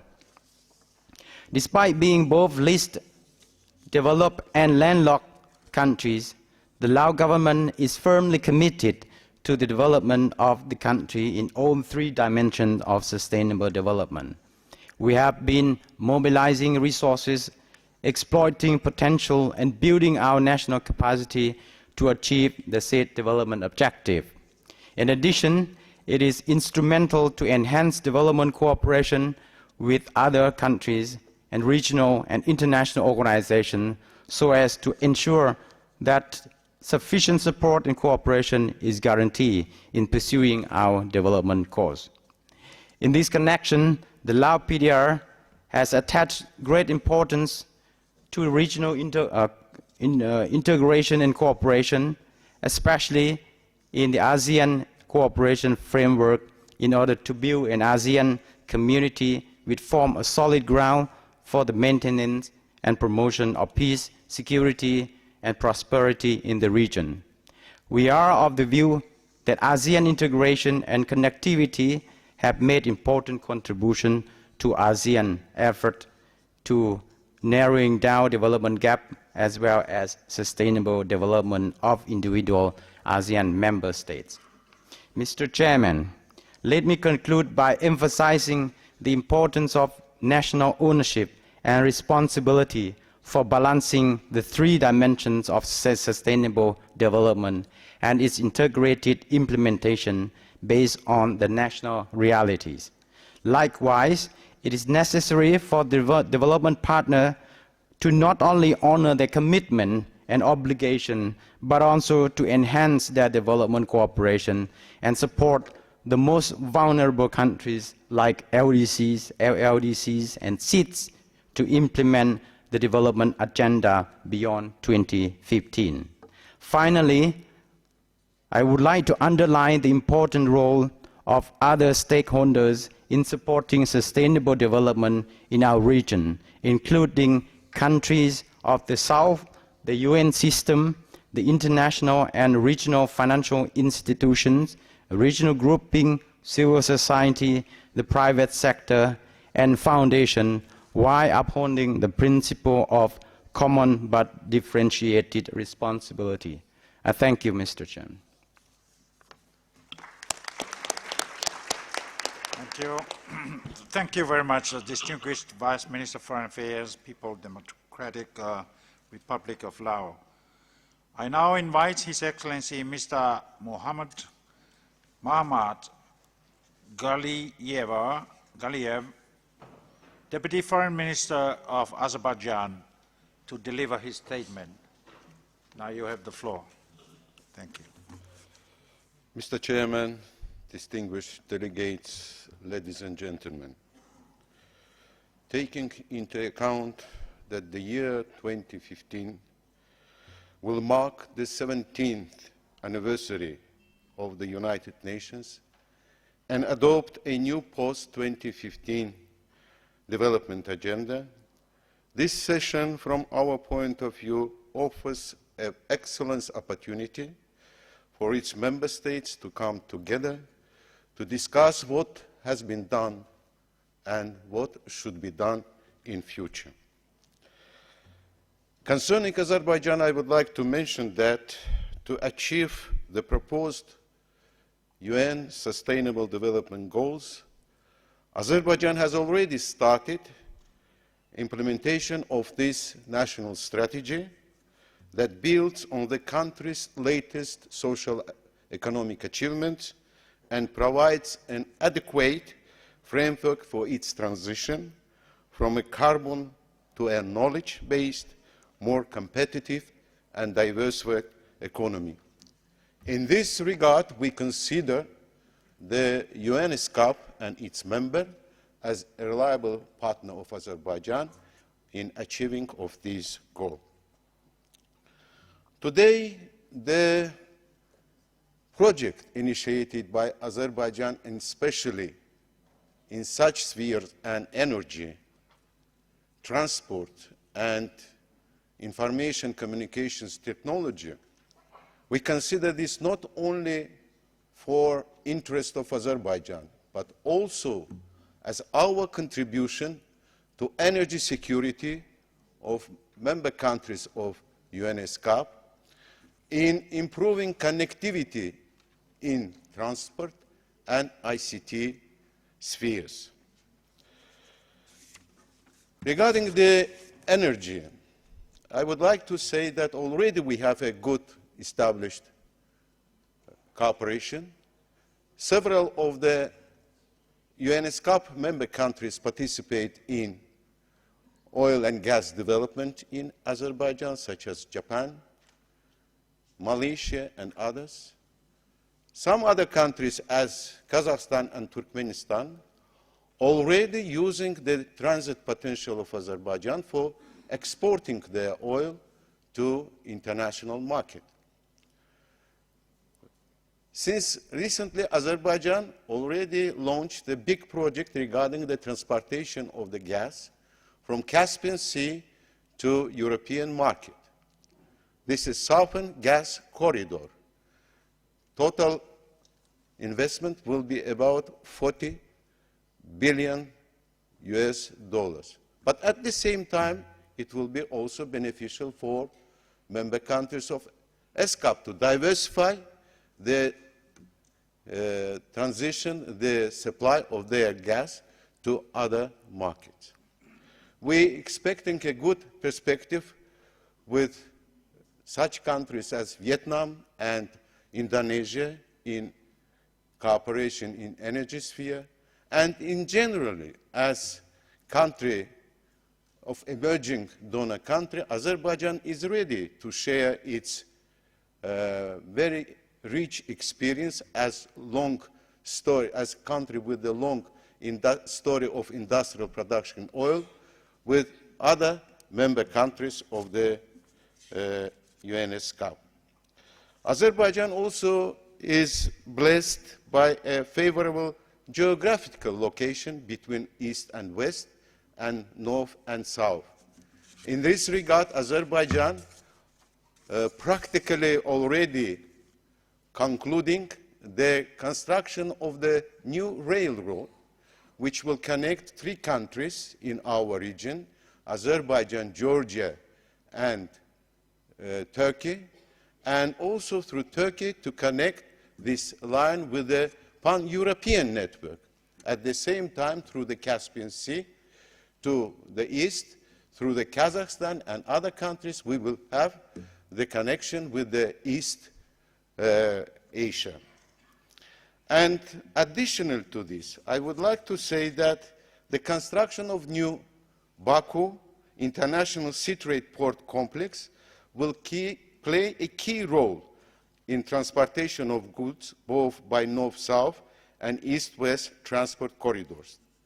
The estimated transshipment of the new port complex is up to 10 million tons of cargo at the first stage, 17 million tons of cargo at second stage, and 25 million tons at the final stage. Another project, very important project in the sphere of the ICT, it is the Trans-Eurasian Information Super High briefly TASIM, and Euro-Asian Connectivity Alliance. This will contribute to bridging the digital divide and improve connectivity in the region. For realization of this project, of course, we need enhanced collaboration, and using this occasion, I would like to propose to implement this project with using of the opportunities and capacities of UN SPECA, TASIM, and Central Asia Regional Economic Cooperation. Finally, last but not least, I would like to say that unresolved conflicts remaining in our region today, one of the major challenges for regional economic cooperation and development. Occupation by the 20% of internationally recognized territory of Republic of Azerbaijan by neighboring country, namely Armenia, existence of more than a million internally displaced persons, destruction of transport and other infrastructure at the occupied territories, put an extra pressure on the government and makes it more difficult to achieve the targets reflected in the UN Sustainable Development Agenda. In conclusion, Mr. Chairman, I would like to note that Azerbaijan remains committed to finding practical solutions to issues of global concern and achieving UN Sustainable Development Goals. In this regard, we consider UN ESCAP a reliable partner which can help us in realization of the socio-economic objectives, and are looking forward to closer cooperation between Azerbaijan and ESCAP in contributing to the sustainable development in the Asia and Pacific. Thank you very much. Thank you very much. Distinguished. Mr. Chairman? Thank you. I would like to you asking for the respond floor? from Armenia. I would like to I'm sorry. I cannot give you the floor now. not floor, just We are running out of time. We have to go by the list in front of us that has been prepared. If you could kindly cooperate. We will come back to you, sir. Thank you very much, distinguished Deputy Foreign Affairs Minister of Azerbaijan. Now I give the floor to His Excellency Mr. Vu Quang Minh, Assistant Minister of Foreign Affairs of Vietnam. But let me remind colleagues, we are running out of time. We have important events coming up, and I need to ask for your cooperation, please, to keep to the 5 minutes time limit. Otherwise, I will use the gavel in front of me. But I don't want to do that right now. You have the floor, sir. Thank you, Mr. Chair. Actually, I have reduced my prepared speech from 10 pages into 2 pages, so I hope I can meet the time limit you gave me. Mr. Chair, Excellencies, ladies and gentlemen, first I would like to join the previous speakers in expressing our appreciation to the ESCAP Secretariat for the excellent arrangements for us to get together today. As the members' economies in Asia and the Pacific are working hard to address the challenges to sustainable development, Vietnam welcomes the themes of this year's session. Despite significant progress achieved in the past few years, Vietnam is faced today with increasing inequality and chronic poverty among the most vulnerable groups, the gaps between urban and rural areas, the lack of quality healthcare services, limited resources for the environmental conservation, lasting impacts of climate change, and persistent trade barriers. That's why the theme today is so important to us. As for the Asia-Pacific region as a whole, we can see that numerous development challenges remain unresolved, notably structural weaknesses, slow economic recovery, gender inequality, and uneven development between different geographies and sections of society. The disturbances in the world market, especially the sharp decline in oil prices also have varying impact on the region's development. While we have made substantial progress in achieving the MDGs, much more needs to be done to ensure the sustainability of results achieved.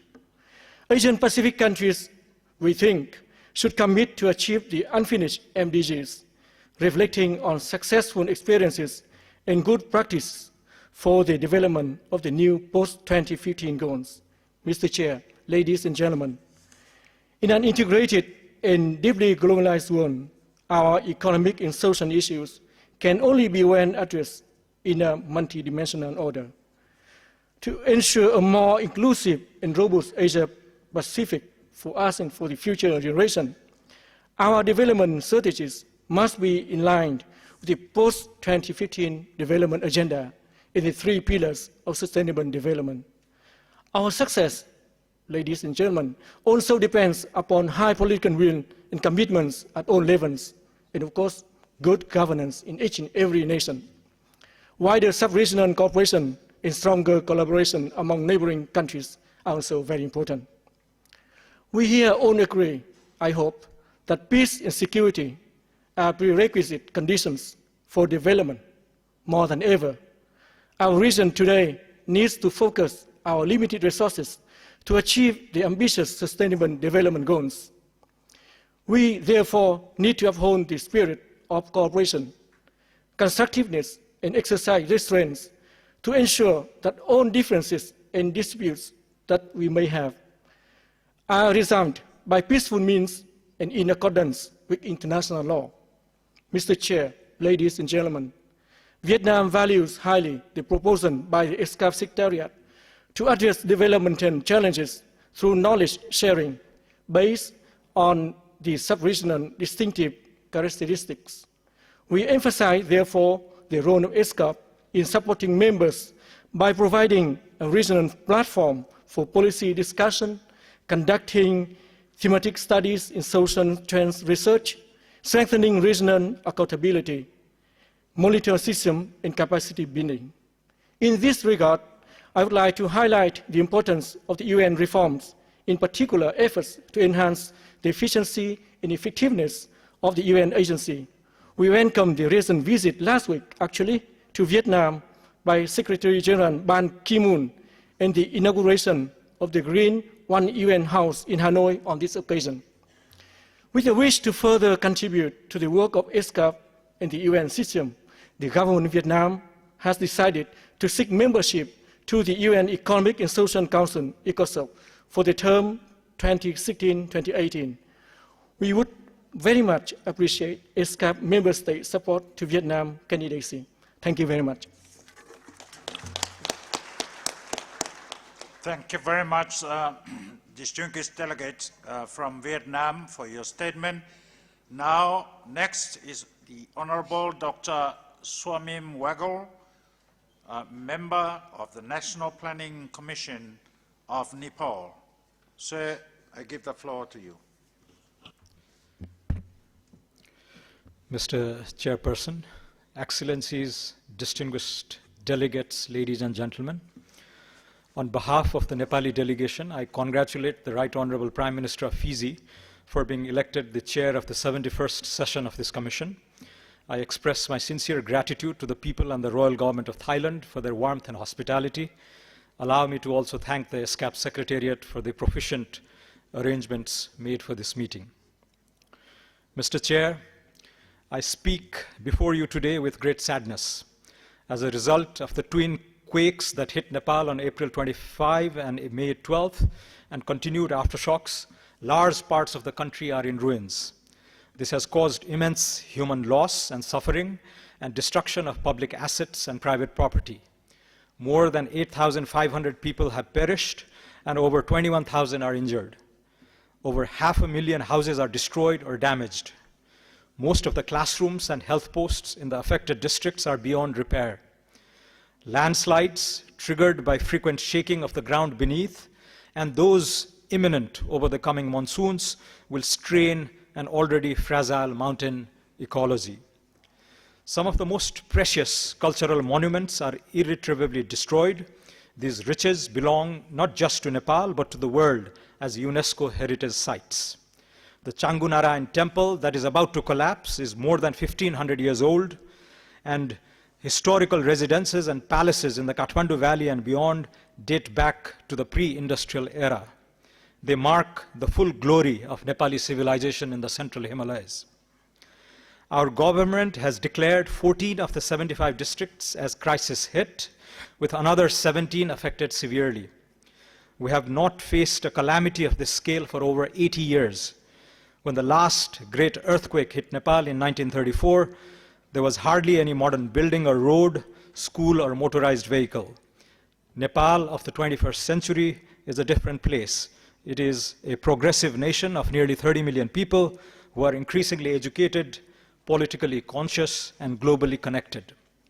My delegation takes this opportunity to express its sincere appreciation to our neighbors, friendly nations, development partners, international agencies, and global citizens who were generous with their concern and spontaneous in their support.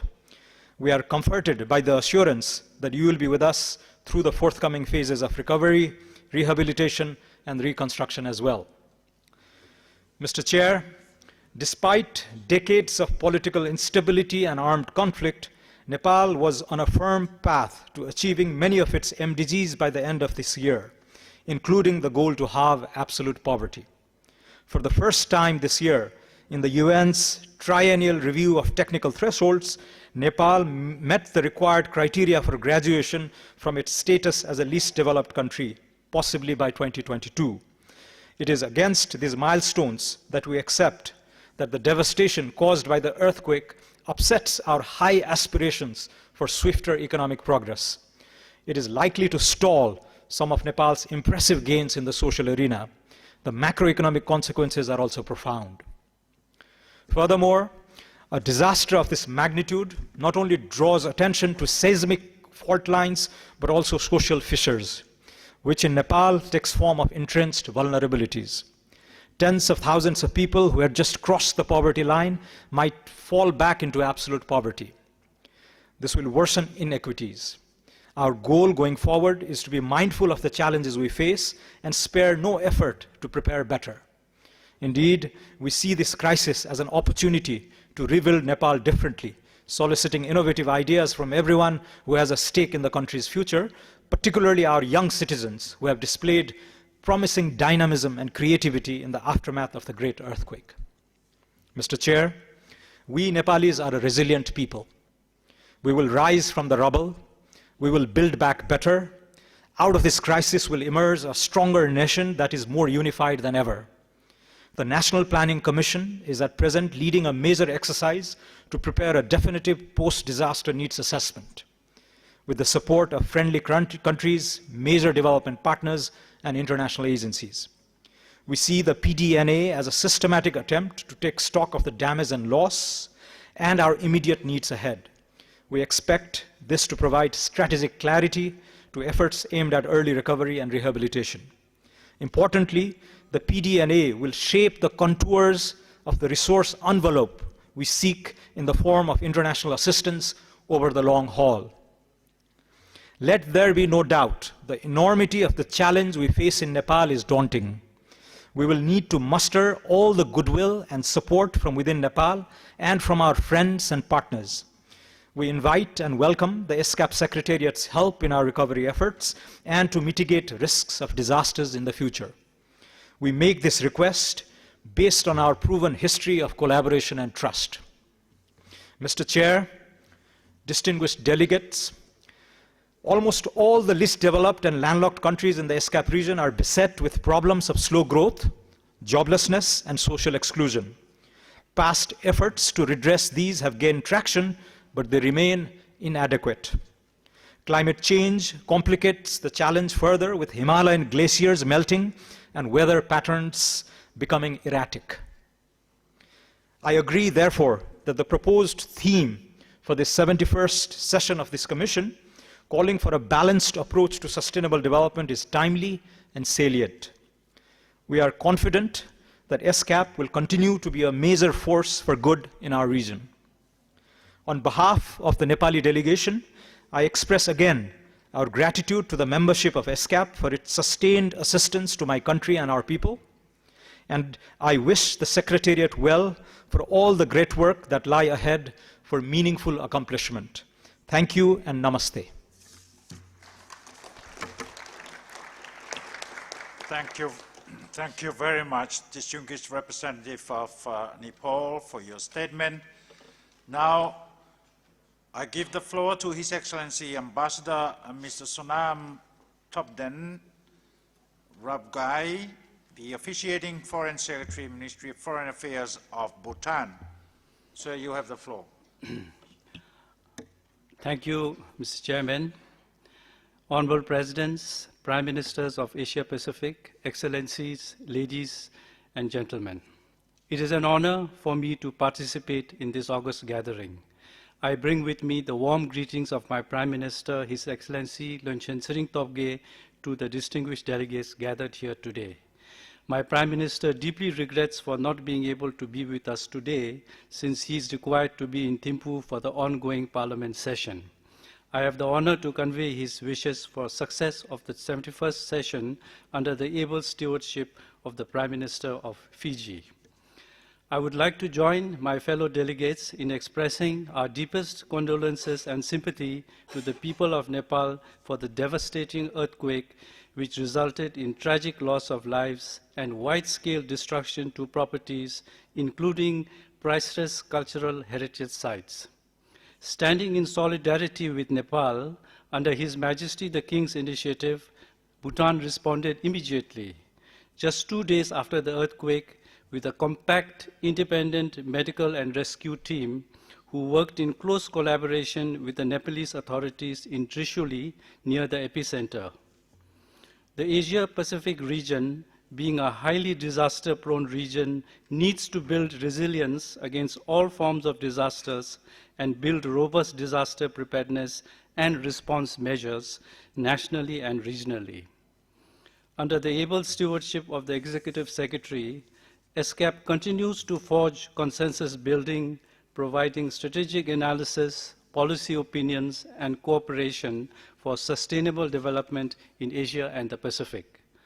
Under ESCAP, the region has seen notable progress, namely in the areas of gender equality and women's empowerment, statistics, social development, disaster management, ICT, transport, and connectivity, to name a few. The Executive Secretary has spearheaded the reform of the Commission and diligently conducted the conference structure review. I thank her for her report, which we would like to commend. Making UN systems fit for purposes in delivering on the implementation of the Sustainable Development Goals is important as we embark on embracing new challenges of development and look towards new horizons for peace, prosperity, and security in the world. Bhutan has benefited from the technical expertise and knowledge of ESCAP in our capacity building efforts through trainings, workshops, meetings of experts, and technical and policy advice. We thank the ESCAP Secretariat for the continued support and goodwill towards Bhutan and look forward to intensifying our cooperation. We also look forward to continue to working towards close cooperation and support from our friends in the Asia and the Pacific. Mr. Chairman, last year we deliberated on regional connectivity and shared prosperity. Although many notable initiatives and collaboration have taken place since then, given the geographical vastness of the region and complex socio-political environment, connectivity for shared prosperity still remains a challenge. For instance, South Asia sub-region still remains the least connected and least integrated region of Asia-Pacific, and connectivity within and between sub-regions is still far behind compared to other regions. Therefore, regional connectivity remains an unfinished business and must find a pertinent place in the implementation of the Sustainable Development Goals for shared prosperity in the region. Globally, the past 3 decades has witnessed achievements in alleviating poverty and destitution. Our region has succeeded in eliminating half of the world's absolute poverty. However, in spite of such progress, a large chunk of the world's poor reside in our region. Increasing inequality between and within countries also continue to pose challenges as benefits from economic growth are distributed unevenly. Furthermore, we also need to look at not only income poverty, but at multidimensional poverty, which takes into account the quality of life and well-being. Mr. Chairman, the year 2015 will see parallel movements in deciding new approaches to a better way of life, such as financing for development, which is crucial for achieving sustainable development, and international climate change agreement. Meanwhile, we have already agreed on the Sendai Framework of Cooperation for Disaster Reduction. It is therefore timely that ESCAP has chosen the theme of our session as balancing the three dimensions of sustainable development from integration to implementation. All three dimensions must be equally strong and integrated into a single unit to take us forward. While individually each dimension has to be strengthened, it is equally important to create strong linkages between them through a mutually reinforcing system. In Bhutan, guided by the philosophy of gross national happiness, sustainable development has always been a cornerstone of our development and public policies. Our 5-year development plans have always geared towards achieving equitable and balanced economic growth with minimum adverse impacts on natural environment and socio-cultural values. Our current development plan focuses on self-reliance and inclusive green socio-economic development. Cross-cutting issues like environmental conservation, climate change, gender equality, and disaster management have been mainstreamed in the plan. Mr. Chairman, the last 2 years has seen wide-ranging consultations and deliberations in the UN system on the post-2015 development goals and aspirations, which will culminate in the adoption of the Sustainable Development Goals later this year. Economic progress, social cohesion, and environment conservation are all a means to achieving happiness and well-being, which are the very essence of life. The three dimensions of the SDGs should therefore lead us towards the ultimate goal of happiness at the individual, national, and global levels. In conclusion, my delegation would like to thank the Executive Secretary and our able staff for the excellent arrangements and for the excellent documentation for the meeting. I wish the 71st session of the Commission a successful outcome. Thank you. Tashidile.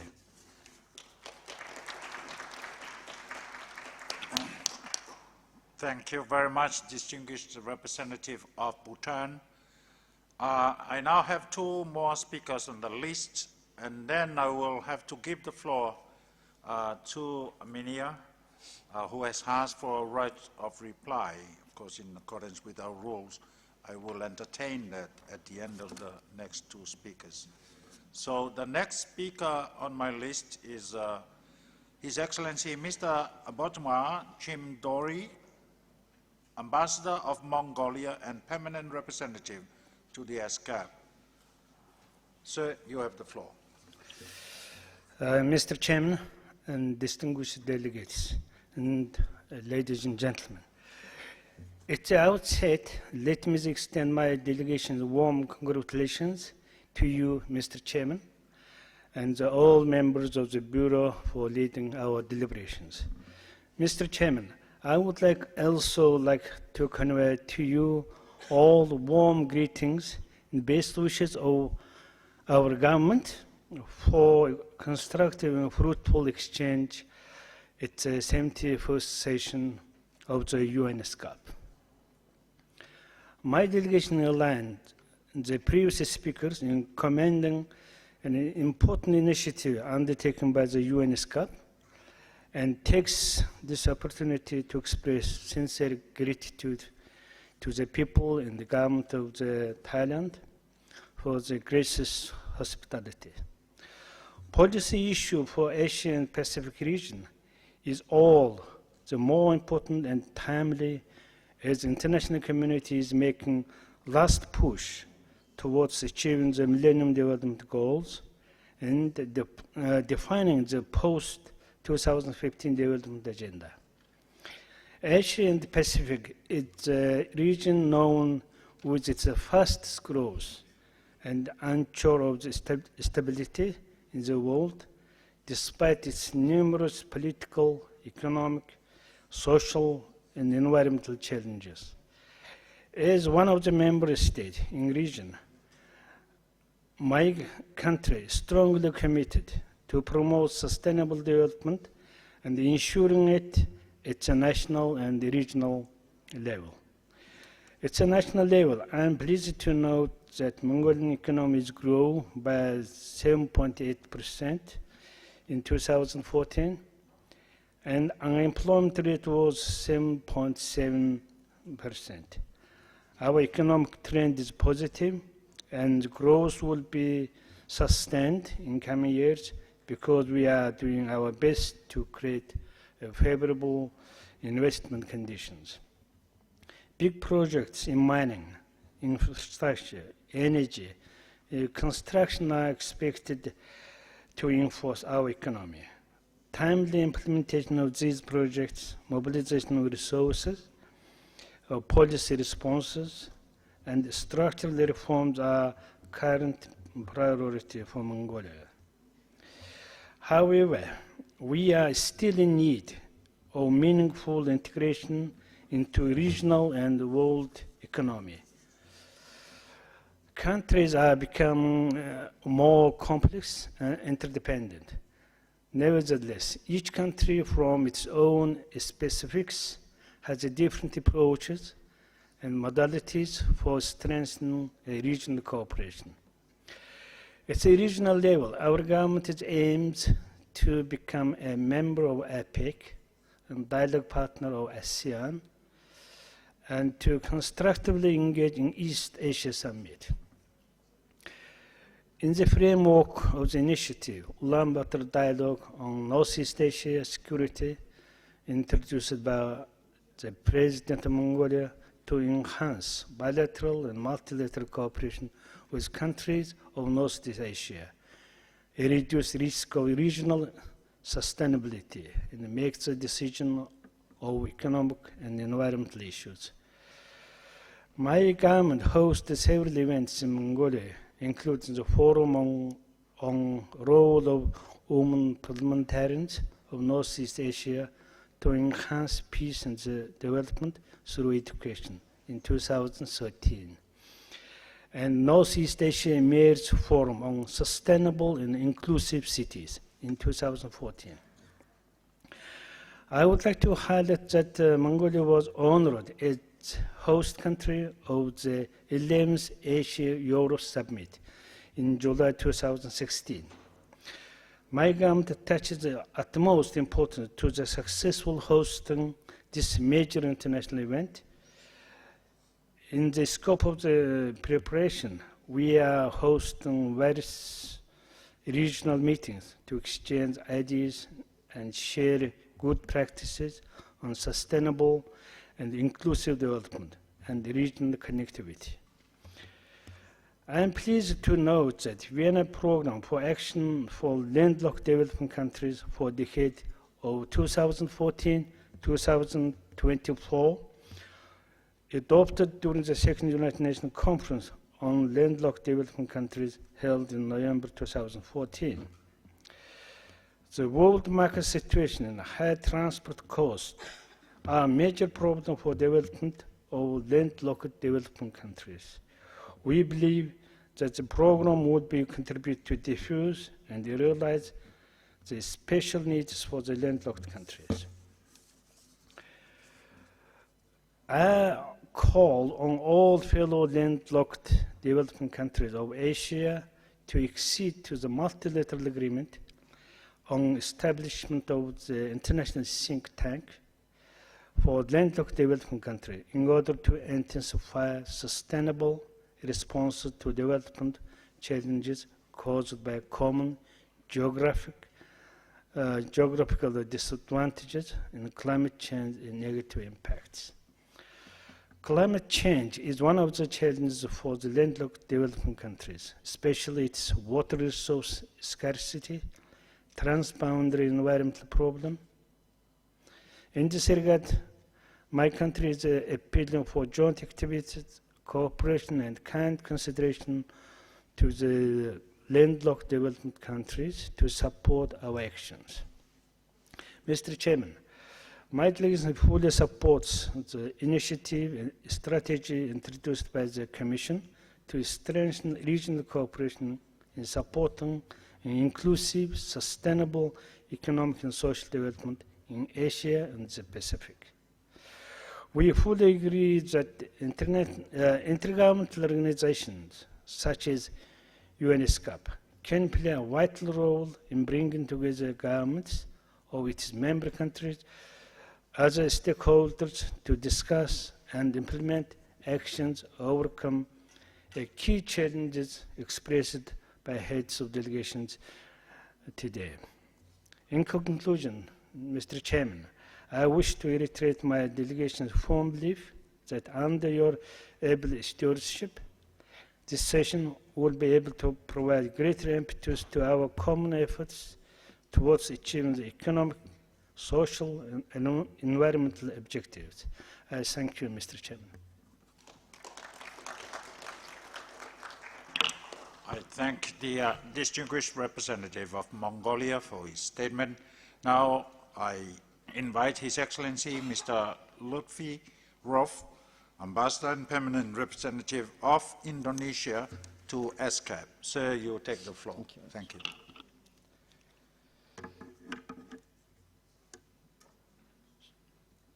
Mr. Chairman, Excellencies, distinguished guests, ladies and gentlemen. Let me begin by congratulating you, Mr. Chairman, in chairing the 71st session of ESCAP.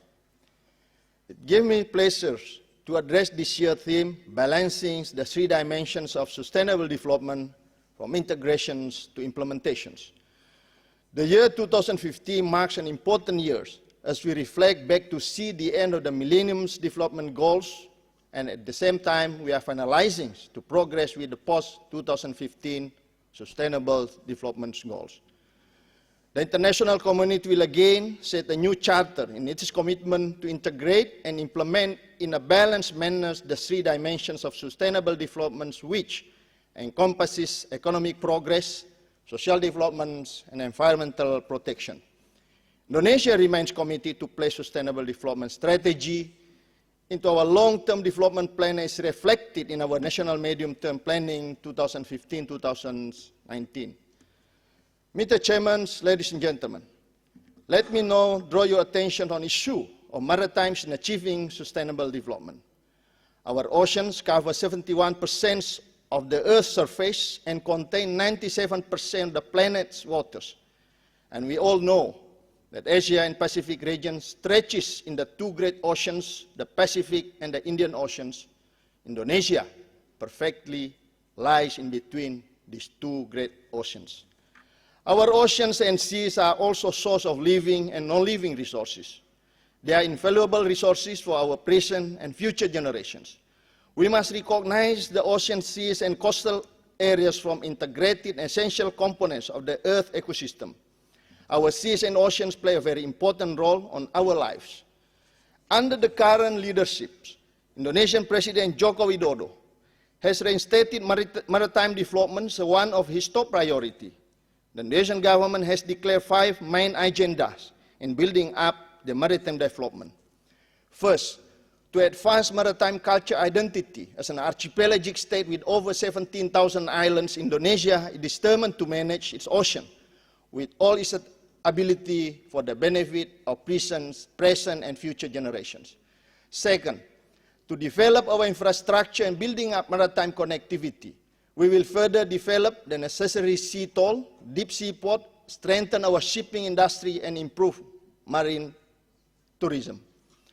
Third, through diplomacy, we will invite our partners to work and collaborate in maritime cooperation, including combating illegal, unreported, and unregulated fishing.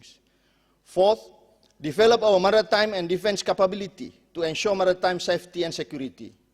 Fifth, to protect and manage our marine resources, to ensure sustainability of our marine-based food security, and to safeguard our marine ecosystems. for the welfare of our peoples. Mr. Chairman, ladies and gentlemen, on the issue of connectivity, we have recognized that maritime transport connectivity is vital to the achievement of sustainable development. Connectivity using seas and oceans has truly facilitated the turning of the world global economy. Almost 90% of the world trade is carried through strategic sea lanes of communications. The Asia-Pacific region will continue to develop and strengthen its connectivity within and beyond its regions. On this note, my delegation has introduced a resolution on maritime transport connectivity for sustainable development to be adopted at this year's commissions. We believe this will be groundbreaking for ESCAP to commence its works on issues related to maritime cooperation. A lot of effort within the framework of the ESCAP has dealt with intense cooperation on railways on roads, and it is now time to start working on maritime cooperation as interlinked to establishing the intermodal and multimodal transport. We believe ESCAP's works on maritime connectivity will also strengthen and complement other sub-regional cooperations, including the ASEAN Master Plan on Connectivity. Mr. Chairman, ladies and gentlemen, let me also take this opportunity to inform you on Indonesia's effort in strengthening connectivity through the archipelago. For the next 5 years, my government has embarked on to develop seaport through the country from 278 to 452 locations. We will also develop the existing crossing dock for 210 to 2,075 docks. Other means to developing our connectivity, including also to road, railway, and airports. My government has embarked on a massive transport infrastructure development with an estimated project costing over $418 billion, and of which 40% will be from our national budget, 90% of the state-owned enterprises, 10% from the local provincial budget, and 31% from public and private partnership and business-to-business arrangement. This is a huge investment opportunity to strengthen economic and business growth in Indonesia. In this regard, my government extends its invitations to all friends, government, private and business sector to join in this endeavor. Mr. Chairman, ladies and gentlemen, with regard to protecting our marine resources and its biodiversity, we shall continue to promote sustainable fishing management. Our ocean and seas provide valuable resources, and particularly to those coastal communities that heavily depend on fishing for their livelihood. Indonesia continues to stress the importance of the conservation and sustainable use of the ocean and seas and of their resources for sustainable development. Its contribution is significant to poverty reductions, sustained economic growth, food security, and while at the same time protecting marine biodiversity and its ecosystem. We are all aware that our seas and oceans play an important role to our life, and sustainable fishing practices will harm the world fish stock and destroy marine environment and marine ecosystem. Global and regional efforts need to continue to effectively combat illegal, unreported, and unregulated fishing. IUU fishing doesn't only contribute to exploitation of fish stock, but is also a hindrance to the recovery of fish population and marine ecosystems. Our region, through this body of ESCAP and other related international organizations, need to step up its effort in strengthening maritime cooperation in a holistic manner. Mr. Chairman, ladies and gentlemen, Indonesia has been experiencing rampant activities of illegal, unreported, and unregulated fishing for many years, causing a great loss on the Indonesian economy, and more importantly, the depletion of our fish stock. In 2014 alone, Indonesia lost around $4 billion at the expense of around 30 million Indonesian people who are unfortunately still living in poverty. This situation, therefore, brought forth the government of the Republic of Indonesia to impose its law effectively in fighting IUU fishing within its territory. This measure is taken as a part of the commitment of the Republic of Indonesian government on sustainable development, including sustainable fishing that would benefit the people's welfare and protect marine ecosystems through sustainable fishing management. In this regard, the government of Indonesia welcomes cooperation with our neighboring country to achieve this noble goal. The measures that the Indonesian government is implementing are clearly also in line with ASEAN Community Blueprint on close cooperation among ASEAN member states to combat IUU fishing in the region. Since illegal fishing activities in our region could not be stopped, there is an urgent need for our region beyond ASEAN, our Asia-Pacific region, to strengthen its cooperation on preventing and combating IUU fishing. For its part, the government of Indonesia will continue to impose its laws against IUU fishing, and the measure will not be intended to those who respect the existing Indonesian law. Let me urge all countries that are committed to combat IUU fishing to work closely to ensure the sustainability of our marine resources, including our fish stock and marine ecosystem, that will significantly contribute to our common endeavors in achieving sustainable developments in our Asia-Pacific region.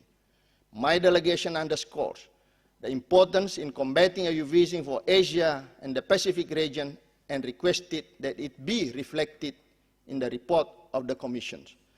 Mr. Chairman, ladies and gentlemen, another note, my delegation wishes to underscore on the importance of financing for development, in which Indonesia has also put forward a resolution on the implementing the outcome of the Asia-Pacific high-level consultation on financing for development. The high-level consultation took place in Jakarta at the end of April 2015 and jointly organized by my government together with UN ESCAP and other related agencies.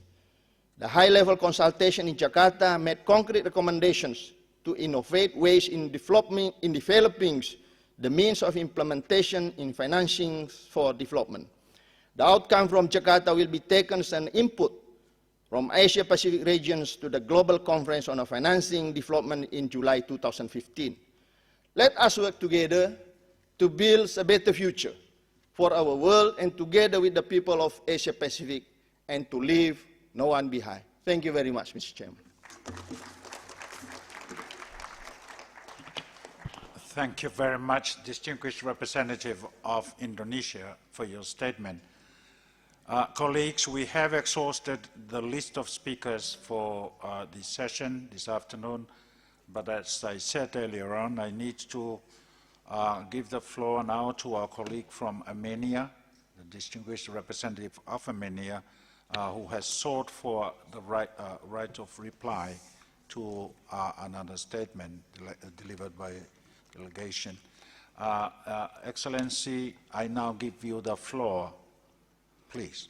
Thank you, Mr. Chairperson. It is extremely disappointing that the Azerbaijani side is trying to use this highest podium to yet again disseminate its anti-Armenian propaganda, irrespectively of the agenda of this session. I would like to emphasize that regardless of Azerbaijan's destructive stance, Armenia is committed to continuing the negotiations on the settlement of the Nagorno-Karabakh conflict within the framework of the OSCE Minsk group. It is in the only format which has an international mandate in mediating an NK issue and rendering assistance to the parties.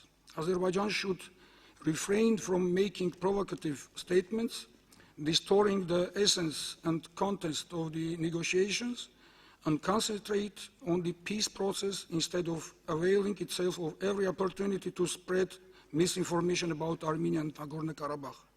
Such a behavior cannot have any benefit on the peaceful settlement.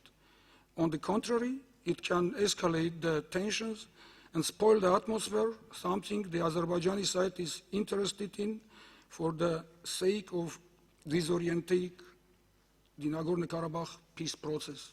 I thank you, Mr. Chairperson. Thank you very much for your statement, representative of Armenia. Azerbaijan, I recognize, is asking for right of reply. Sir, you have the floor. Thank you, Mr. Chairman. Mr. Chairman, distinguished delegates, it was not our intention to talk here at this forum about political aspects of the conflict between Armenia and Azerbaijan, but unfortunately we have to use our right of reply to reply to what has been said by the delegate of Armenia.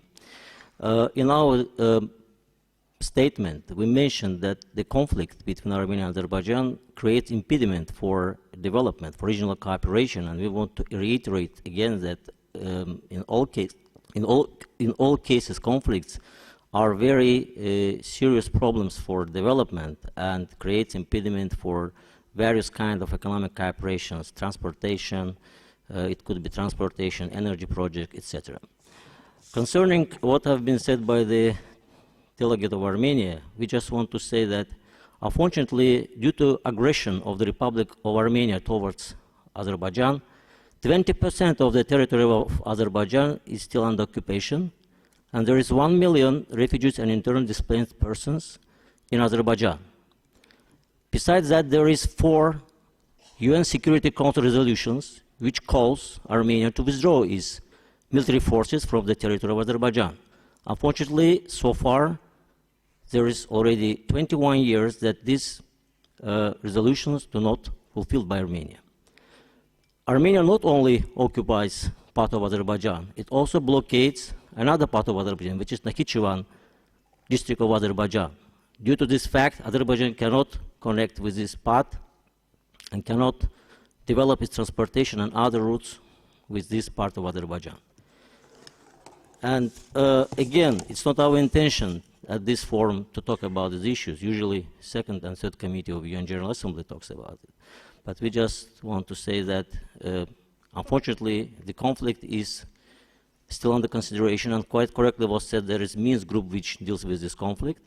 But when we mentioned about this conflict, we just said about economic aspects of this and any other conflict which might be in place. Thank you, Mr. Chairman.